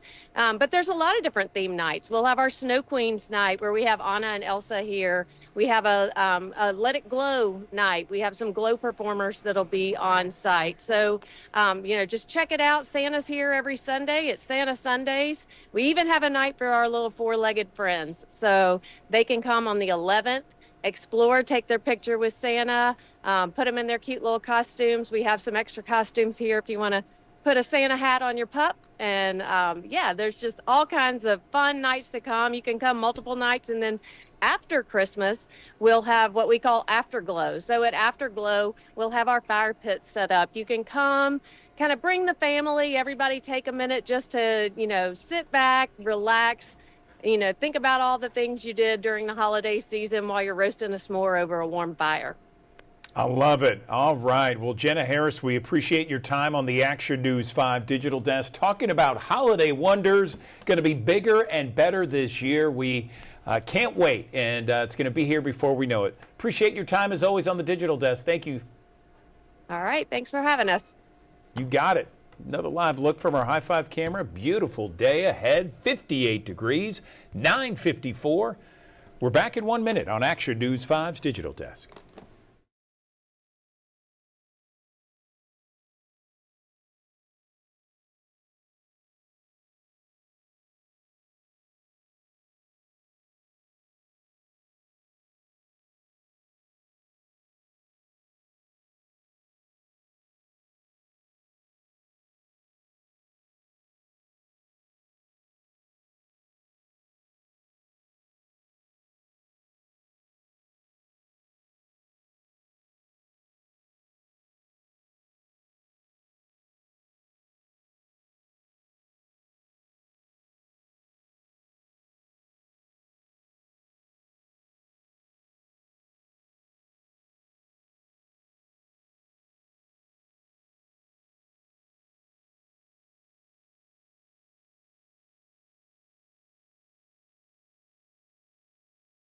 News 5 Digital Desk. My next guest is a prolific actor whose career spans more than 30 years. You've seen him in all kinds of movies, iconic films like Dead Poets Society, Reality Bites, Training Day, and Boyhood.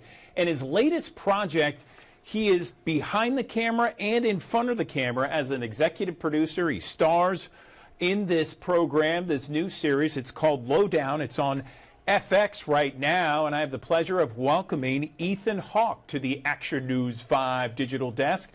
Ethan, it's great to meet you. You've been a part of several iconic movies and projects. Tell me what Lowdown, how that came about, and why it is so appealing to you. Good morning. Good morning to you. Thanks for having me on your show. The Lowdown started. I was a big fan of Reservation Dogs, a show by Sterling Harjo. It was set in Tulsa. I did a cameo in that show, and I kind of fell in love with that whole community and Sterling and the way he works. And he had this idea of let's make a noir in Tulsa about a truth historian, a Tulsa true historian, a kind of citizen journalist, ne'er-do-well loser who owns a bookshop who can't help but try to tell the truth and change the world, and gets beaten up while he does so. So I don't know.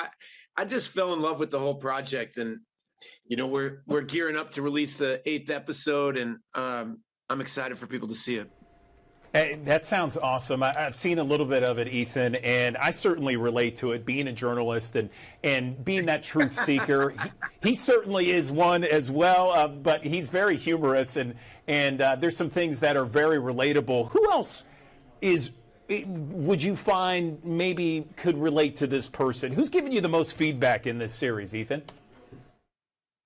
Wow, it's funny. It's as embarrassing as this to say. I think my mother always gives me the most feedback. She's always everything I do. She has got an opinion. This is lousy. This one's good. This one, but she's fallen in love with Lee, and so that makes me feel like I must have done something all right. Fantastic. Well, tell me where people can see this, how they can watch it, what time, that sort of thing. All right, so it's shows on FX where you can stream it on Hulu. It's called The Lowdown. It stars Kyle MacLachlan, me, Peter Dinklage, Gene Triplehorn, Tim Blake Nelson, Keith David, a lot of great people. It's a comedy about truth in America. I love it. I love it. And I got to ask you about a couple other movies, specific ones, personal favorites of mine. Let me talk about Dead Poets Society for a minute. Based on a true story, you starred there with the late, great Robin Williams. Did you ever think, filming this, that it would reach this iconic status?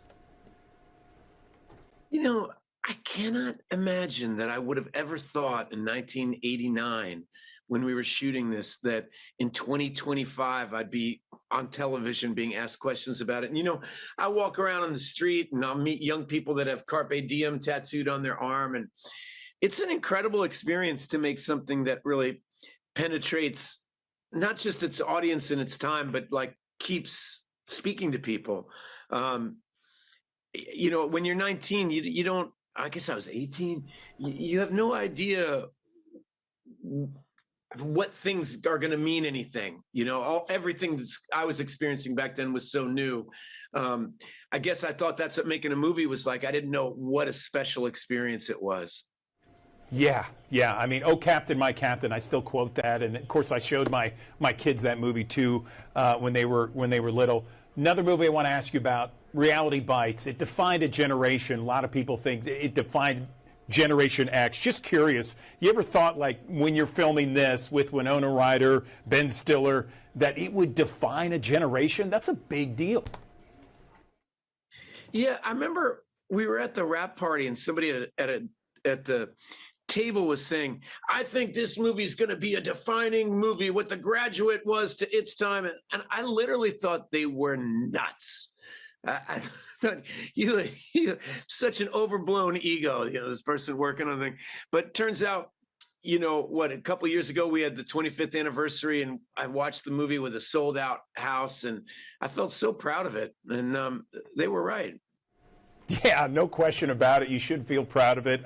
Finally, I got to ask, you know, we're in Memphis here, North Mississippi, West Tennessee, Eastern Arkansas. You ever been to this area, Memphis or Tennessee? Are you kidding me? Memphis, Tennessee? I mean, that is one of my favorite places. When my oldest daughter was 13, we've had one of the most memorable trips of my life. I took her to Graceland and we went to Graceland and we went to a couple Civil War battlefields. We went to the Lorraine Hotel. We went to Sun Studios. I've been to Memphis for some reason a bunch in my life, and I've never not had a great time. So a big shout out and hello to all the good people in Memphis. Next time, please come by 1960 Union Avenue. That's where we are, Action News 5. Ethan Hawke, great to chat with you. Really appreciate it. Congratulations on Lowdown, and you know, congratulations on such a successful career. Thanks for taking the time for us this morning. Thank you. Thanks for having me. You got it. All right. Awesome.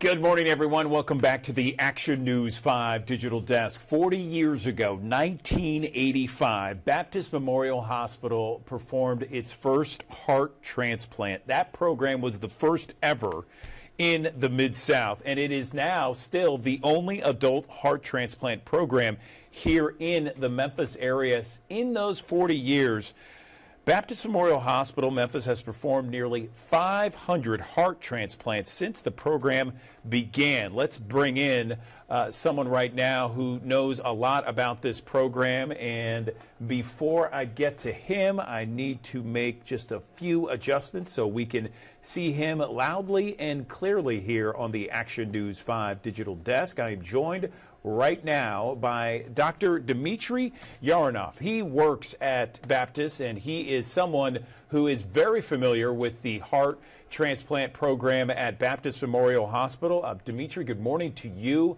Thank you so much for joining us. Tell us about the importance of having this kind of anniversary here now, 40 years later. What a breakthrough. What does that mean to all of us here in Memphis and the Mid-South? Good morning.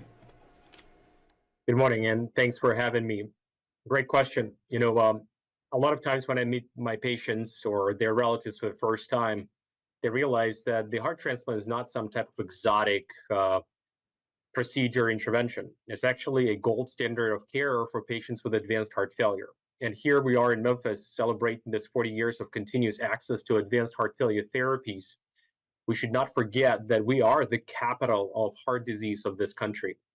Mid-South, because of the lifestyle we live, because the life choices we take, unfortunately lead the country for the mortality and the amount of heart disease we have here. And our community, cardiac community, has done a lot of breakthroughs in the last 20 to 30 years. And now patients who normally would not survive and unfortunately develop advanced heart failure because of the burden of the disease. And we're proudly service this community for now 40 years. As you rightfully so mentioned, this is one of the oldest programs in this country that continuously provides access to heart transplantation and the mechanical circulatory support, which is one of the alternatives is a mechanical pump that patient go home with. You know, it's really incredible, and I'm sure you see it from your vantage point, Dmitry, of how this program has evolved from, pioneering in the mid-'80s to where we are today in 2025. You know, this used to be something that if someone were to get a heart transplant, they wouldn't last that long in terms of their life. It would last maybe, a few months, a couple of years. Now people are living much longer than that. Can you talk a little bit about the evolution of this program and specifically just heart transplants? Absolutely. You know, rightfully so, you mentioned in 1960s, we reached out to this technology, and first heart transplant was performed. The patient did not leave the hospital, nor did live a long life. And since then, we had multiple breakthroughs, including the medicines we use now to prevent rejection, including the follow-up we have for those patients. And nowadays, as we started from living several days after a heart transplant, now our patients live over 10 years. If to be precise, it's anywhere between 12 to 13 years in average survival after a heart transplant. And I'll tell you, in our program, we have patients who live over 30 years after a heart transplant. So it truly became a standard of care for those patients with advanced end-stage heart failure. And now we can completely redefine the prognosis, because the ultimate alternative to this is living with the advanced heart failure, and survival with advanced heart failure is unfortunately less than 1 year. What an amazing breakthrough, and certainly, having the opportunity to live 12 to 13 years on average, one person living 13 years or 30 years after a transplant, just remarkable science, an advancement there. And, I've always thought that the medical community in Memphis and the Mid-South is such a rich community in terms of advancements, technology, and what it offers to so many here in Memphis and the Mid-South. What does it mean to have this program here in Memphis to you and your perspective, Dmitry? We're really proud of this program, and here's why. We service a very huge geographic area. Like you mentioned, there is no other advanced heart failure program here in the Mid-South. We do lots of community and regional outreach into smaller communities of the Mid-South. If you live in Memphis, and let's assume this program did not exist here, you would have to drive over 3 hours to possibly get to the nearest center that can perform intervention like this. Interventions like this are very complex and require lots of family care, family interaction, making sure that the patients can stay in those communities. So most of our patients who get interventions here, unfortunately, would not be able to travel for such a long distance to get therapies like this. And a lot of times they will have to spend a lot of time in those outside centers. This is also a lot of times not feasible for our patients. So having an advanced heart failure program in the Mid-South here at Baptist is critical mission for us, not just to say that we have it, but also understand that there's truly not an alternative to it right now. And we're very proud of it, and we will continue to service this patient population. We have thousands of people who watch us each and every morning here on the Action News 5 digital desk. Dimitri, is there something that you would like to say to them about this program that you haven't already? And I'm just kind of curious. This is the evolution of 40 years where people maybe survive just a few months, maybe to a year. Now we're at 12 to 13 years on average. Where are we in perhaps the next 40 years, what that looks like? No, as an advanced heart failure cardiologist who runs the program and who sees those patients every day, I would tell you this is a very tricky disease. Everyone knows what heart attack is. You get acutely ill, you get a stent, and you get better. Heart failure is not that. Heart failure creeps up on you. Heart failure is a chronic disease. Certain limitations patients get used to. Ability to recognize the fact that you're just a simple walking or your daily routine is causing you distress, causing you symptoms. It's very important. And awareness is that what will drive us for next decades. Because unfortunately, we still have a very little awareness of what heart failure is and what's the true outcomes with heart failure and how poor they are. By any means, I don't think we are at the peak. There's a lot of developments that we need to get to make care accessible in every community in this country, not just the Mid-South, and making sure that the follow-up is seamless and making sure that our patients get to where they are. There's one thing I wanted to emphasize is healthy lifestyle and prevention.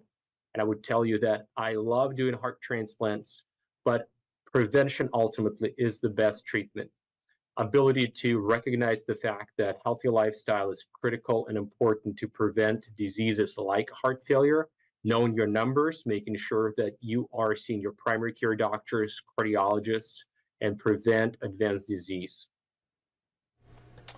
Dr. Dimitri Yaronoff with Baptist Memorial Hospital, part of the heart transplant program. So valuable to have you here on the Action News 5 digital desk. Congratulations on this amazing anniversary, the advancements in technology, and what you provide for so many families and patients across Memphis and the Mid-South.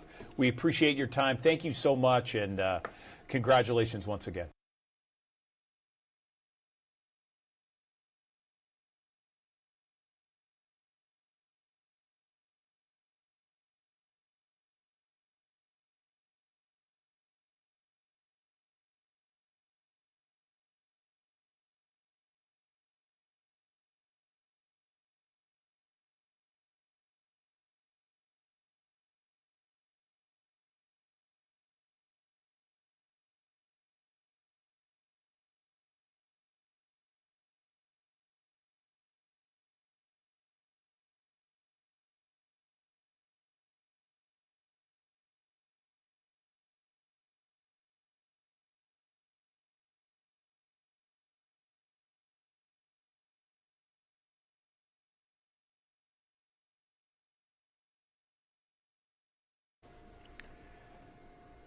Good morning, everyone. Welcome back to the Action News 5 digital desk. One of my favorite moments of the week always is talking with my friend Dr. Talisa Franklin on the Action News 5 digital desk to give us those upbeat, positive, happy vibes each and every Tuesday morning. It's such a beautiful morning out there. How are you, my friend? Good morning.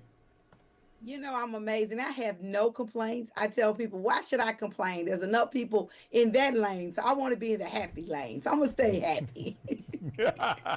I feel you, Talisa. I certainly do. And you got some great events on the way. Let's hear it. Absolutely. This Thursday, y'all, the Best in Black Awards. Listen, y'all, let's make sure we pack out the Central Station Hotel. It's going to be a grand time celebrating those Black businesses right here in the city of Memphis. And we're identifying who is the best in Black. And so, listen, I'm super excited for the Tri-State Defender for continuing a legacy of highlighting great businesses right here in the city of Memphis. And so it's happening November the 6th, Thursday night. Make sure you be there for the Best in Black Awards. I cannot wait to see you there.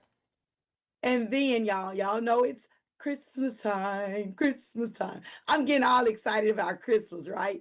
Christmas is such a great time for love, your family, your community. And so listen, we got Christmas in Cordova. So we're excited that on December the 5th, we're kicking off our inaugural Christmas in Cordova at the Agri Center. We are now looking for school choirs, church choirs to participate. Let's bring in the holiday season in at the Agri Center in Cordova, Tennessee, with Christmas caroling and just bringing people together, loving people together. So I'm inviting you all to participate. If you're high school, elementary school, middle school, you got a choir, we want you. If you are a community choir, we want you. If you're a church choir, we want you. There is absolutely no fee for your choir to participate in this grand event at the Agri Center. Make sure you go to Bluff City Christmas and sign your choir up today. It's going to be a great time, I must admit. And shout out to Commissioner Sable Otay and State Representative Antonio Parkinson for their support of this grand event, because it's Christmas in Cordova. And then the following week, y'all, we have Christmas Parade.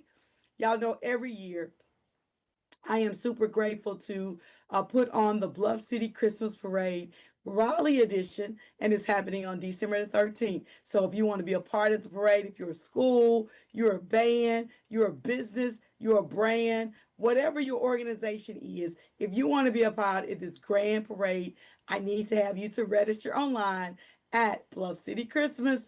Listen, we go straight down Austin P Highway. It's always a festive time. And what's a parade without Santa? And so, y'all, we have a great time. And I'm always grateful that every year for the last 5 years I've done this, you've been blessed to also see the parade right here on the desk. And so you never know what little treat you may see this year. You never know. So keep your eyes and ears open, so you better be in that parade, all right? So yeah, Andrew, it's going to be a great time, I must admit. Oh, for sure. I mean, it's going to be great. And everyone loves the holidays, right? I mean, it's just, it puts a smile on your face no matter where you are. And that reminds me of you, Talisa. I mean, you're just putting a smile on everybody's face talking about these wonderful events. We always appreciate your time on the digital desk. Thank you. Thank you. Love y'all.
Good morning. Welcome back to the Action News 5 Digital Desk. The Orpheum Theater Group's downtown campus, so that consists of the Halloran Center, the Orpheum Theater. They're undergoing an exterior renovation that you're going to be seeing more and more of, this revitalization project. Let's get an update on the project, what to expect, and what it's going to look like when it's done. I'm joined on the Action News 5 Digital Desk by Daiquiri Baptiste. She is the Vice President and COO of Orpheum Theater Group, joining us on the Digital Desk. Daiquiri, good morning to you. So tell me about the ideas behind this. Was it something that just, it needed time? It was time to get this so-called facelift? Good morning. Good morning. How are you today?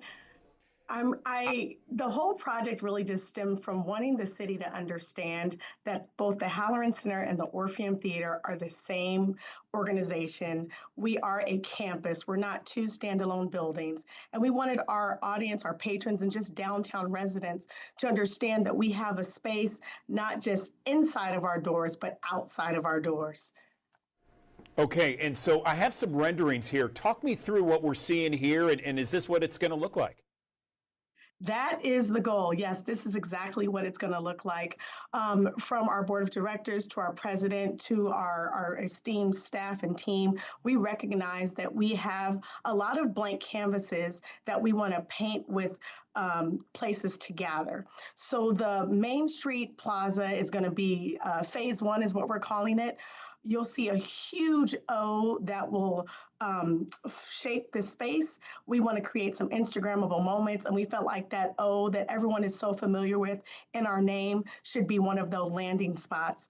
We're also going to do some illumination and add more lighting out in our spaces and add some seating so that it is welcoming. People may want to walk by, sit out there and have a lunch and just be right there on Main Street, and or right before a performance, you want to have people to come downtown to say, hey, meet me at the O, meet me in the middle between the Orpheum and the Halloran before we enter one of the spaces. We've already added some lights that was across Bill Street last year, which is again also helping with adding more light, more gathering, if you will, around our spaces. Phase two of our project will take place on the corner of Beale and Front Street in the back of our building. That's the image you're seeing there. Again, another infamous O, a big splash on the back of our campus, which is currently now just a basic parking lot. We hope to do engagement opportunities in both of those spaces, and more particularly in the back on the front and Beale corner. What brought this about? Is it just one of those things where, hey, look, it's time to upgrade a little bit? That's exactly it. We recognize that we've done a lot of improvements inside of our spaces.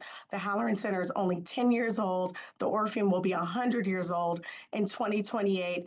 And we just decided that it made sense to do things that were outside, just so we didn't look so bare, if you will. We took it upon ourselves to want to do this, to be good neighbors. So many people have enjoyed the Orpheum over many years, the Halloran Center over the last 10 years, as you mentioned. Does it mean that they're going to close at any point, or are they going to lose seats or anything like that?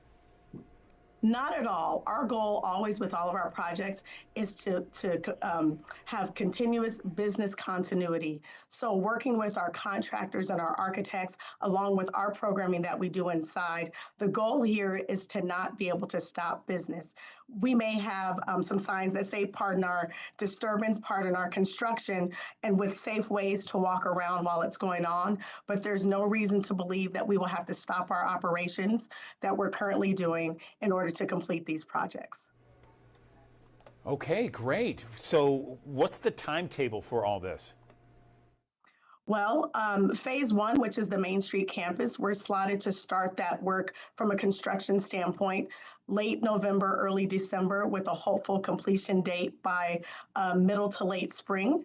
And then phase two will start shortly thereafter, hopefully in quarter 4 of 2026, to then hopefully be completed preferably in that same timeline. But the ultimate goal is that by November of 2028, when we'll be celebrating the 100th anniversary of the Orpheum Theater, all of this work will be done, and our campus will not just be vibrant on the inside, but be fully activated on the outside, welcoming people not just to shows, Broadway, or music, but anything we could possibly imagine outside.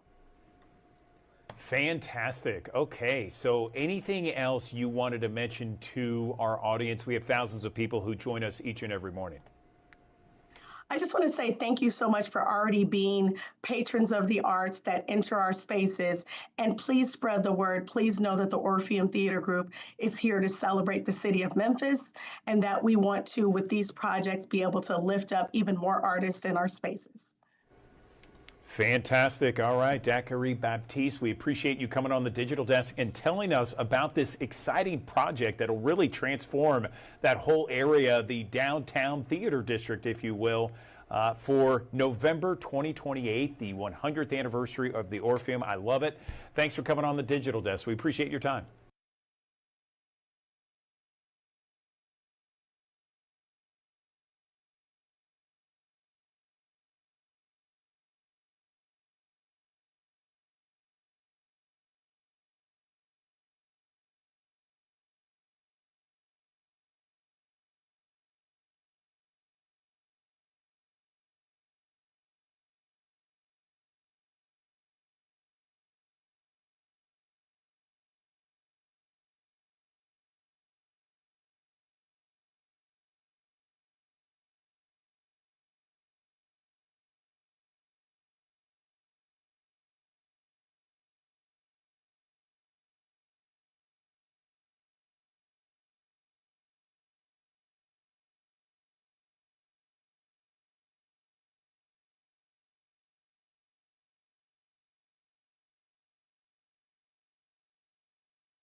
Good morning. Welcome back to the Action News 5 Digital Desk. Many people think that heartburn, acid reflux, GERD, they're all the same thing, but they're very different. And sometimes many people use them interchangeably, but they're different. And so we need to figure out what exactly is the difference and how we get relief from each one. Joining us on the Action News 5 Digital Desk, I'm joined by Dr. Anna Yang. She works at Regional One Health. She is joining us once again.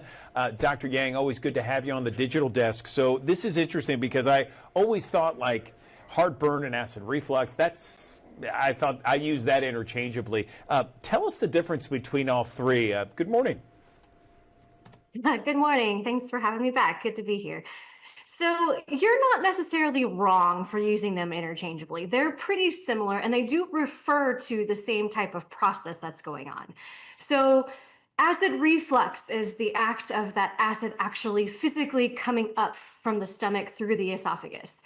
It might come just a little bit of ways. It might come all the way up to your throat. It might make somebody vomit. It might make somebody feel terrible. It might even just be some, minor discomfort symptoms. The heartburn usually refers to the chest pain that people sometimes get with acid reflux, but not everybody with acid reflux actually gets heartburn. And obviously, the word heartburn is a little bit misleading because it has nothing to do with your heart.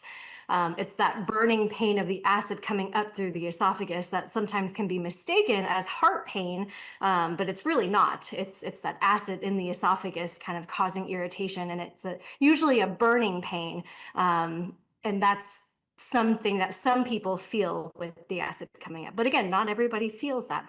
Some people don't notice that heart or chest sensation. They just have a little bit of sore throat. Some people even have cough with it. Some people even just vomit with it. So it's not always the same symptoms. And lastly, GERD, or gastroesophageal reflux disease, refers to kind of the chronic condition that somebody can get if you do get recurrent acid reflux that requires treatment and it becomes, a diagnosed condition, a medical condition that somebody has. So can someone have all three at one time? Oh, absolutely. Yes. Okay. Good deal. So what are best practices to prevent this? Because it's like you would have a really good meal or a hearty meal, and then you wake up in the middle of the night and you're like, oh my gosh, what is that? Right. So basically what's happening in acid reflux is that acid is coming up where it's not supposed to come up. The acid's supposed to stay in the stomach where it helps digest and break down the food that you're eating. There's supposed to be a valve or a sphincter that keeps that acid from going backwards up through the esophagus. And so that sphincter, if it becomes relaxed or looser, or there's too much pressure on the stomach that it overwhelms that sphincter, then people can get acid reflux. So there are different foods that commonly trigger acid reflux. People's triggers are sometimes a little bit different, but some of the more common triggers include things like caffeine or alcohol or citrus containing things. Spicy foods, that's a really big one. Spicy foods, tomato-based sauces and things like that. If you notice a specific trigger, then obviously you want to avoid that. Losing weight can help too, obviously, because the more physical pressure you have pushing on your stomach, the more likely you are to have reflux. So sometimes even just losing a couple of pounds can make a difference with acid reflux symptoms. The last thing I want to say is, after you eat, try not to lay down too quickly. So, stay upright for a while, let the, food and the stomach acids and everything digest down in there before you either lay down or do a workout. And actually, if you have to lay down, laying down and laying on your left side is actually a little bit better than laying on your right side. Some people have more symptoms when laying on their right side because that position actually puts the stomach up over the esophagus, and kind of gravities is going to pull more acid downwards into your chest and your throat. Appreciate the explanation there. Anna, what about like the seriousness of it? I'm curious. You mentioned it has the heartburn has nothing to do with the heart. Is it that serious? So there are actually potential consequences of long-term untreated acid reflux.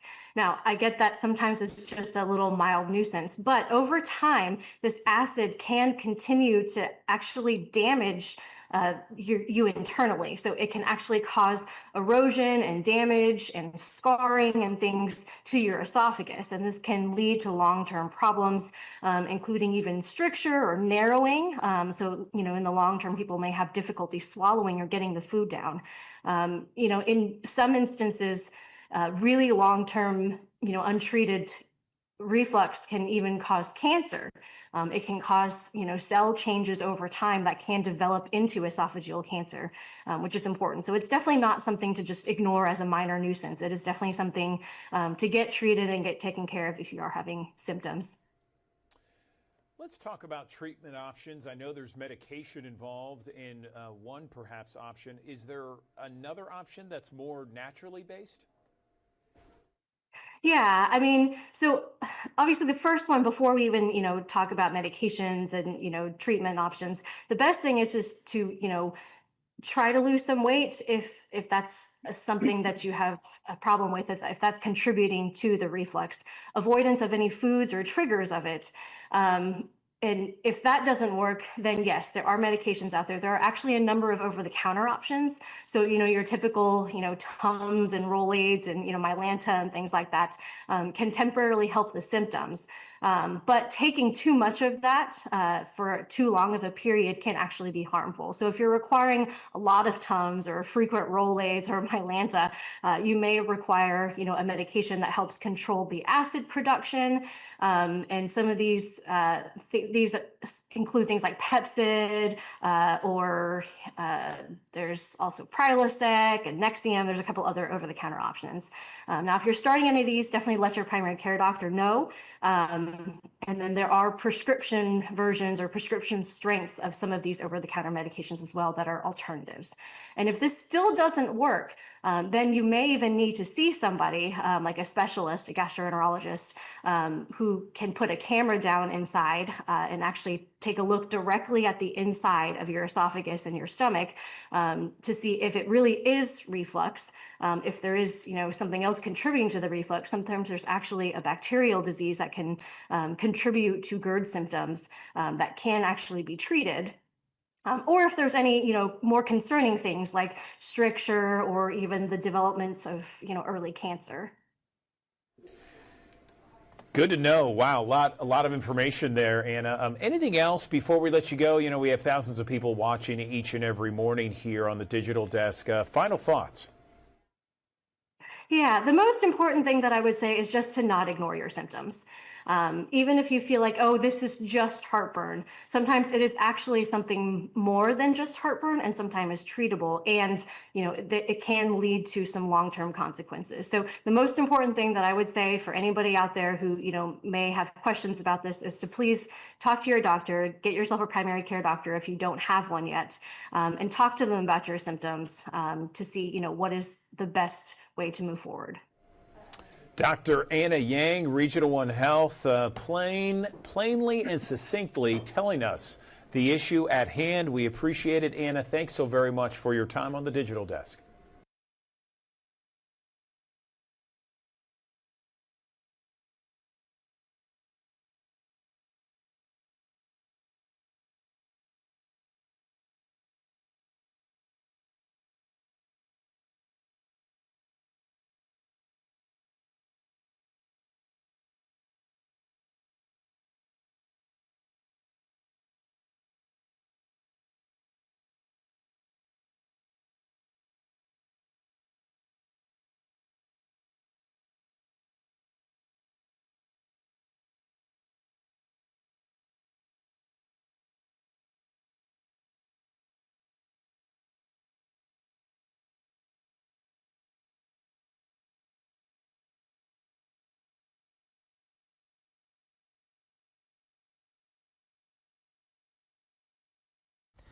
Thanks for joining us here on the Action News 5 Digital Desk here on a Tuesday morning. A little bit milder than where we started off on your Monday morning, but a upward trend on the highs to the upper 60s and low 70s here today. Beautiful day of weather setting up for us here across the Mid-South. We'll call it mainly sunny, seasonably mild with the south breeze coming in around 5 to 10 miles per hour. Tonight we'll drop off into the 40s and near 50 degrees, mainly clear. A couple patches of fog can't be ruled out, but I think that those chances are going to be overall low here with the winds that will be a little bit stout still moving out of the north, out of the south.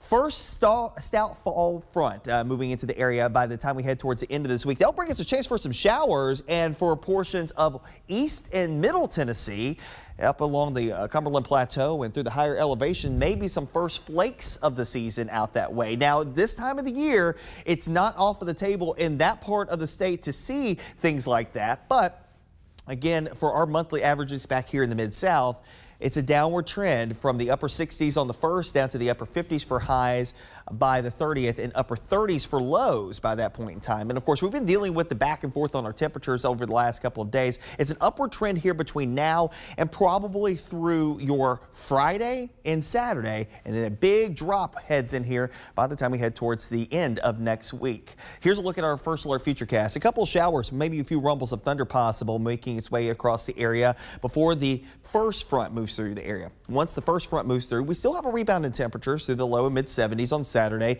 Second front will be the one that really ushers in the colder air across the region. Sunday morning, we're starting off with temperatures upper 40s to near 50. Clouds will roll back in here during the course of the day, and a cold northwest wind will come along with it as well. Temperatures by the afternoon hours in the lower to middle 50s, so really won't budge all that much. Beyond that, though, that's when the chill really moves in here. I think our first widespread frost of the season will be on Sunday night into Monday morning, and our first widespread freeze of the season across the Mid-South, including here in the Memphis area, will likely be Monday night into Tuesday morning. Of course, stay up to date with the very latest over the next couple of days on the Action News 5 First Alert Weather app. You can download it in the Google Play Store and the Apple App Store. A high near 70 degrees for today, mid-70s coming up as we head towards your Wednesday, Thursday, Friday. And again, there will be a chance for a couple of showers to come back into the fold as that front swings on through here.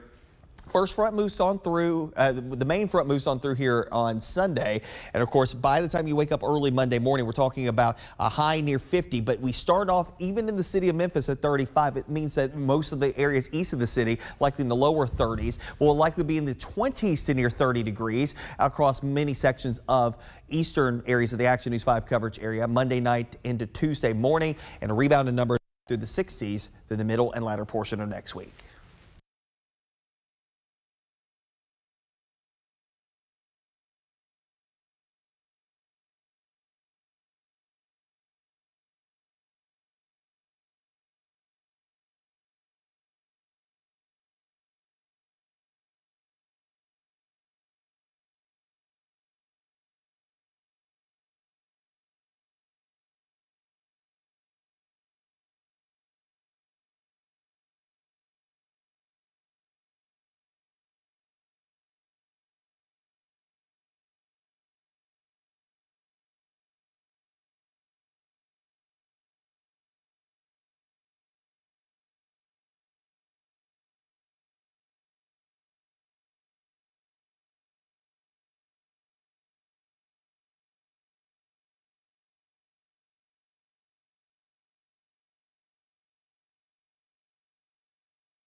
Good morning. Welcome back to the Action News 5 Digital Desk. You know, we're coming towards the end of the season where the sun has been shining brightly, and so many of us have gone on summer vacations or have spent time at the pool, at the lake, at the beach. It's always a good idea to do a mole check from time to time and maybe, you know, figure out the best methods, the best ways to check to make sure that all your moles and there's no skin cancer, that sort of thing, because, you know, the sun can do a lot of damage very quickly. Joining me on the Action News 5 Digital Desk, we got Martin Fleming, Doctor of Region 1 Health, also someone who is the Division Chief for Surgical Oncology at UT Health Science Center. Glad to have you back, Martin. I appreciate it. So where do we go? Where do we begin if we want to check for moles ourselves? Good morning. Good morning, and thank you for having me. And yeah, we're toward the end of summer, but we're not toward the end of sun yet. We're, you know, how we are in Memphis, it's sunny till late October. So Kind of bear in mind that people get more sun when they realize than they realize in the fall sometimes. You know, moles and freckles are things that are really common, especially on fair complected people. And so they can change over time and they do need to be monitored. The tricky part is sometimes they're on parts of our body that you can't see regularly. So it takes a little gymnastics and more than one mirror to see your own back and the backs of your legs and things like that. So I really would recommend, you know, once a year checkup with a dermatologist or your primary care doctor where they get you completely undressed. They're not shy. They'll look you over head to toe and check out any moles or freckles for any evidence that they could be something worrisome. Things that we teach people all the time to look for are, we call it the ABCs of melanoma. The reason we were concerned about moles and freckles is they can turn into bad cancers that can be life-threatening. About 11 to 12,000 people every year in the United States die of melanoma, and most often it's driven by a mole or a freckle with a lot of sun exposure that changes over time. So things we tell people are the ABCs, and that just helps us remember it. A is for asymmetry. A mole or a freckle that has kind of a funny shape. It's not round, it's not oval. Some people describe it as looking like a map or an animal or something, so they have a weird shape to them.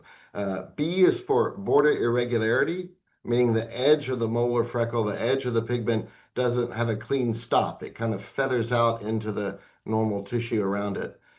C is for color variation, meaning it's not just brown or tan. It might be brown and black and blue or pink or red, kind of all mixed in the lesion.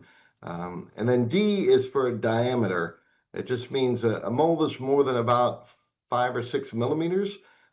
Just a good reference point is a pencil eraser. Something that's bigger than that might need to be evaluated. And then E, we use the term evolution, meaning anything that's changing. So A, B, C, D, E, people that have lots of moles and freckles may have very large moles and freckles, but they've been there for 20 years and they haven't changed and they're fine. So that doesn't necessarily mean that any one of these things is an indication of cancer, but those are all things that could be a hint that something needs to be checked on or biopsied in the office. Listen, I appreciate that, Martin. That was very thorough. I want to ask you this because I often get the question, and that is, could there be cancerous moles where you might not necessarily have exposed skin? Does that happen often? It happens less often than the sun exposure versions, but it certainly can happen. And there's actually a subtype of melanoma that happens uniquely on people, the palms of your hands or the soles of your feet, which obviously rarely get sun. So it can happen anywhere. So just because it's not a sun exposed area doesn't mean that it doesn't need to be evaluated if you sense it's changing or looking unusual. So how do we treat melanoma? Let's say worst case scenario, we get our mole checked out and they do tests, it's melanoma. How does that treatment go? Yeah, it usually starts with an outpatient surgery, a fairly simple surgical procedure just to remove it. If it's been biopsied, proven melanoma, there's a lot that depends on how early it was caught. And the thing that we look at most is the depth of the melanoma. It starts on the surface, and as it grows, it gets deeper and deeper. So there's actually a measured depth. The pathologist takes a ruler under the microscope and measures from the top of the lesion to the bottom of the lesion. And that depth drives what we recommend. You know, we don't know how to prevent them from happening, but we do know that if they happen very early, and we found them very early when they're very, very thin, it's a nuisance, it's a hassle, it might be a little outpatient surgery procedure, but they're not dangerous. So early detection is really important, and it usually the intervention starts with an outpatient surgery procedure. If it's a deeper or more aggressive melanoma or any evidence of spread, sometimes we check lymph nodes to see if melanomas have moved to the lymph nodes. Then that moves us into a different category of treatment that also involves medical treatments called immunotherapy, sometimes radiation, and bigger operations. You know, it seems like most cancers, and correct me if I'm wrong, most cancers, the earlier you get it, the better the survival rate is. If everything being equal, apples to apples, how dangerous is getting melanoma? But they're real common skin cancers called basal cells and squamous cells that are very common. They're the most common cancers out there. They're taken care of in primary care offices and dermatology offices all the time. Those are very low risk. Melanoma is a different cancer, and it can be very high risk. And so, in the spectrum of cancers, it's something to be taken very seriously. Where do people make the biggest mistakes, Martin? Probably, it it starts when we're kids. Our sun exposure starts the first time you're out in the sun, and it accumulates over time. And I tell patients all the time, you can't take back your childhood. It is what it is. But as you have your own children and you're bringing them up and they're outside in the summertime, sunscreen and protection from the sun, especially if they're fair complected, blonde hair, red hair, blue eyes. We all know those kids that we grew up with that just couldn't tolerate the sun. Those need to be protected along the way. And that prevention when they're young provides some protection when they're older. And then people, you get outside and you think, oh, it's not going to be that sunny. And then 6 hours later, you realize you've gotten a sunburn. Just be cautious, use sunscreen, and hats are always great. Men always forget the tops of their ears. They wear ball caps a lot, so they get no sun on their face, but the tops of their ears get a lot of sun. And that could be a place where we see melanoma as well. Anything else before we let you go that you want to touch on with regards to? No, just sunscreen. It works. I have the fortunate opportunity to do some surgical care in other parts of the world. My skin's not made to be at the equator, but I can go to the equator in Africa and the Philippines for more than a week at a time. And if I wear SPF 100 sunscreen, it's like I've never been. It really works. It blocks the sun. The higher the SPF number, the more sun protection you'll get. And I just really encourage people to use it liberally, and then each year replace it because its efficacy wears down over time. So if it's been sitting in your closet for 3 years, when you pull it out, it may not protect you as much as you think. The minimum, I always hear SPF 30 as a minimum. Is your thing? Yeah, it can confuse people because, I jokingly tell people, a little bit of a bad thing is still a bad thing. So I'm kind of an advocate that, we should all be white and pasty if we can and not get any sun. But the protection is not linear. In other words, SPF 50 covers pretty much 90% of the sun. You get above 50 and you're not getting twice as much protection, but you're getting more protection. So 30 hits at about 75% protection. So 15 is about 50% protection. So it's just a matter of how much sun do you want to have. And in my world, 0 is the answer. So I just tell people the higher the number you can find, use it. Gotcha. Well, Dr. Martin Fleming joining us here on the Action News 5 Digital Desk. Thank you for the insight with regards to moles and skin cancer and best practices, best methods to prevent melanoma or any kind of skin cancer from happening. We appreciate your time. Thank you. No, thank you. Courage. And then with a lot of stubbornness in me, I did some research and ended up really finding that if you are able to time everything correctly, and if you're looking for flights in the right places, you can make travel so much more affordable. So back in 2021, I just started an Instagram account posting fun flights I was finding for myself and put it out into the Instagram world. And then in 2023, I shifted that into a business where I'm able to consistently share amazing flight deals from Memphis and, like you said, to all over the world. A lot of people, when they hear that, they think these must be crazy layovers, like a ton of layovers, or have to stay there for a long time, or that they're all on budget airlines. And that is just not true. I'm consistently finding deals that I would be willing to take myself. So there are short layovers or only one layover or nonstop options, and consistently on major airlines with some budget airlines thrown in there for people who really do like a good deal. So that's kind of how it started. And then it turned into so much more. I realized the more I shared about how to make travel accessible, that I was actually only sharing a piece of what I do.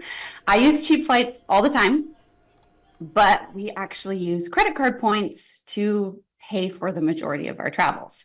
So even though I do find amazing cash fares out of Memphis, I have since expanded it to be helping people to use credit card points to travel for free consistently. So it's kind of changed, but we're still starting, like I still have all the amazing deals, but we're morphing to give you more flights for less money. Fantastic, Ashleen. And I want to let our viewers know about your website. This is it, 901flights.com. And it kind of talks a little bit about how you're able to save people money with flight alerts, points, and other things. You have a strategy involved that talks about, how you're able to get these flights from anywhere in the world, as you mentioned, as we've been talking about. What is the biggest surprise to you? Because this is relatively new. You've been doing this for a couple of years, 3 years. What is the biggest surprise to you that you found coming up with these different strategies? The biggest surprise is actually that most people don't know how to access these resources. First of all, finding cheap flights, they're out there and it just takes a little bit of work. And so I eliminate the time and work needed and just find them for you. But on top of that, I meet people every day who tell me, oh yeah, I use credit card points all the time. We fly, a couple times here and there. And I went, no, wait a second. I use I use points to pay for flights and hotels of 3 to 5 vacations a year. And I've created this system. I've kind of hacked the world to be able to say, how can I use points to pay for more? And that's the piece that most people are missing. They know how to occasionally get free flights, occasionally get these amazing deals. But I want to show you how to do it consistently, because that's how we travel. We're traveling internationally several times a year, domestically several times a year, and it is something so possible for most families. That's fantastic to hear, and I know that the thousands of people watching us right now are eager to learn more about it. What really caught my eye, Ashleen, was the fact that this was all out of Memphis International Airport. It wasn't out of JFK or Atlanta or DFW. We are talking Memphis. And now you've kind of expanded to Nashville. Is that right? I have, yeah. I mean, I'm here in Memphis, so it's my hometown. It's where I'm already looking for flights. And then slowly I've gotten more and more demand for BNA. But honestly, that really is the thing that sets me apart. If you ever learn about points or learn about cheap flights, most people are talking about LAX, JFK, sometimes Atlanta.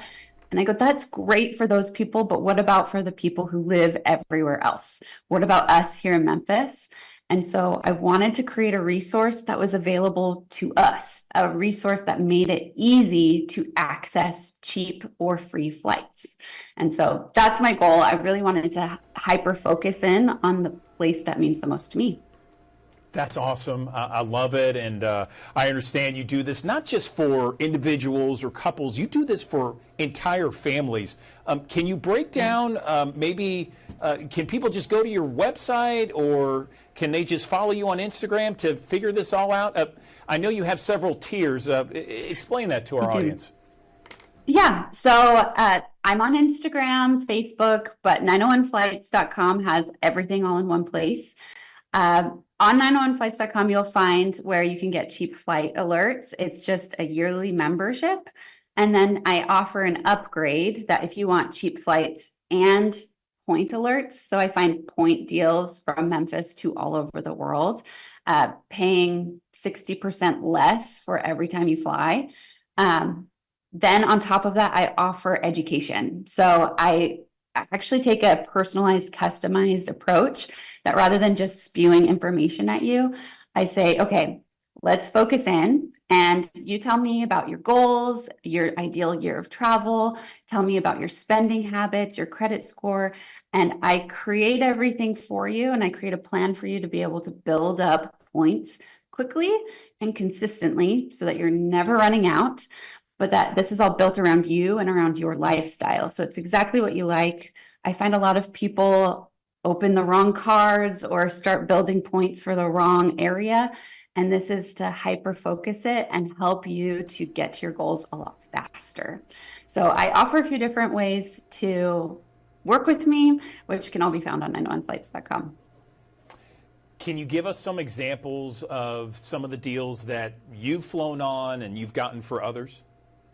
Yeah, cash deals. I have flown to Europe several times for $500. I think I did Ireland for $450. And these are round trip prices. This is not one way, round trip. And I'm consistently sending people to do that. I've also flown to the Caribbean for, I think it was about $280 round trip. That was to St. Thomas, U.S. Virgin Islands. Then with point deals, this is what makes it incredible, is that you're only paying for a very small fee for taxes. And so you can fly to Hawaii and back for $12. You can fly to Japan for $56.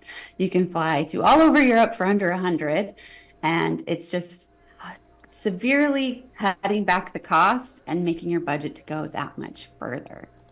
So let me just make sure we didn't have a hiccup in that Zoom interview here, Aisling.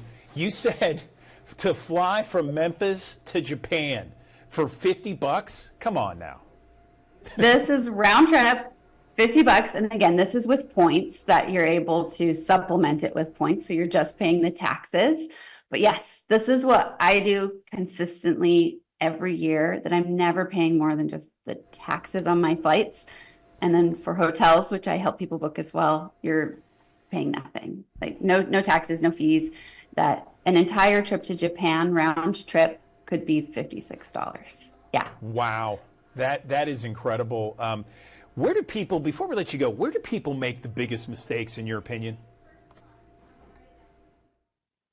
With points, I would actually say it is that a lot of people try to patch together free advice that they find online. And the problem is that when you're finding advice made for people online, it's made for like 700,000 people. It's not really customized to each individual person. And so that's actually how I started. And it ended up costing me years of trying to patch this together and make it work. With following this generic advice online, you're going to get generic results. You're not going to be able to reach your goals as fast. You're going to be patching it together. And so what I find is most people feel like they can go out and do this. It honestly can be oversimplified online, saying you just open 1 million credit cards. And I'm here to tell you that that's not true. It doesn't have to be 1 million credit cards. It doesn't have to be that you're piecing it together, but that it can be something that's streamlined, and you could be traveling for free within 3 months. That this is something that can be happening now, not way down the road. I love it. This is music to my ears, and I'm sure the thousands of people who are watching right now. Aisling Woolley, we appreciate you coming on the digital desk. 901flights.com. Check it out right now. And you could be flying to Japan for $50 round trip. Aisling, thank you so much. It's a pleasure meeting you. I appreciate your time on the digital desk. Great to meet you. Good to meet you.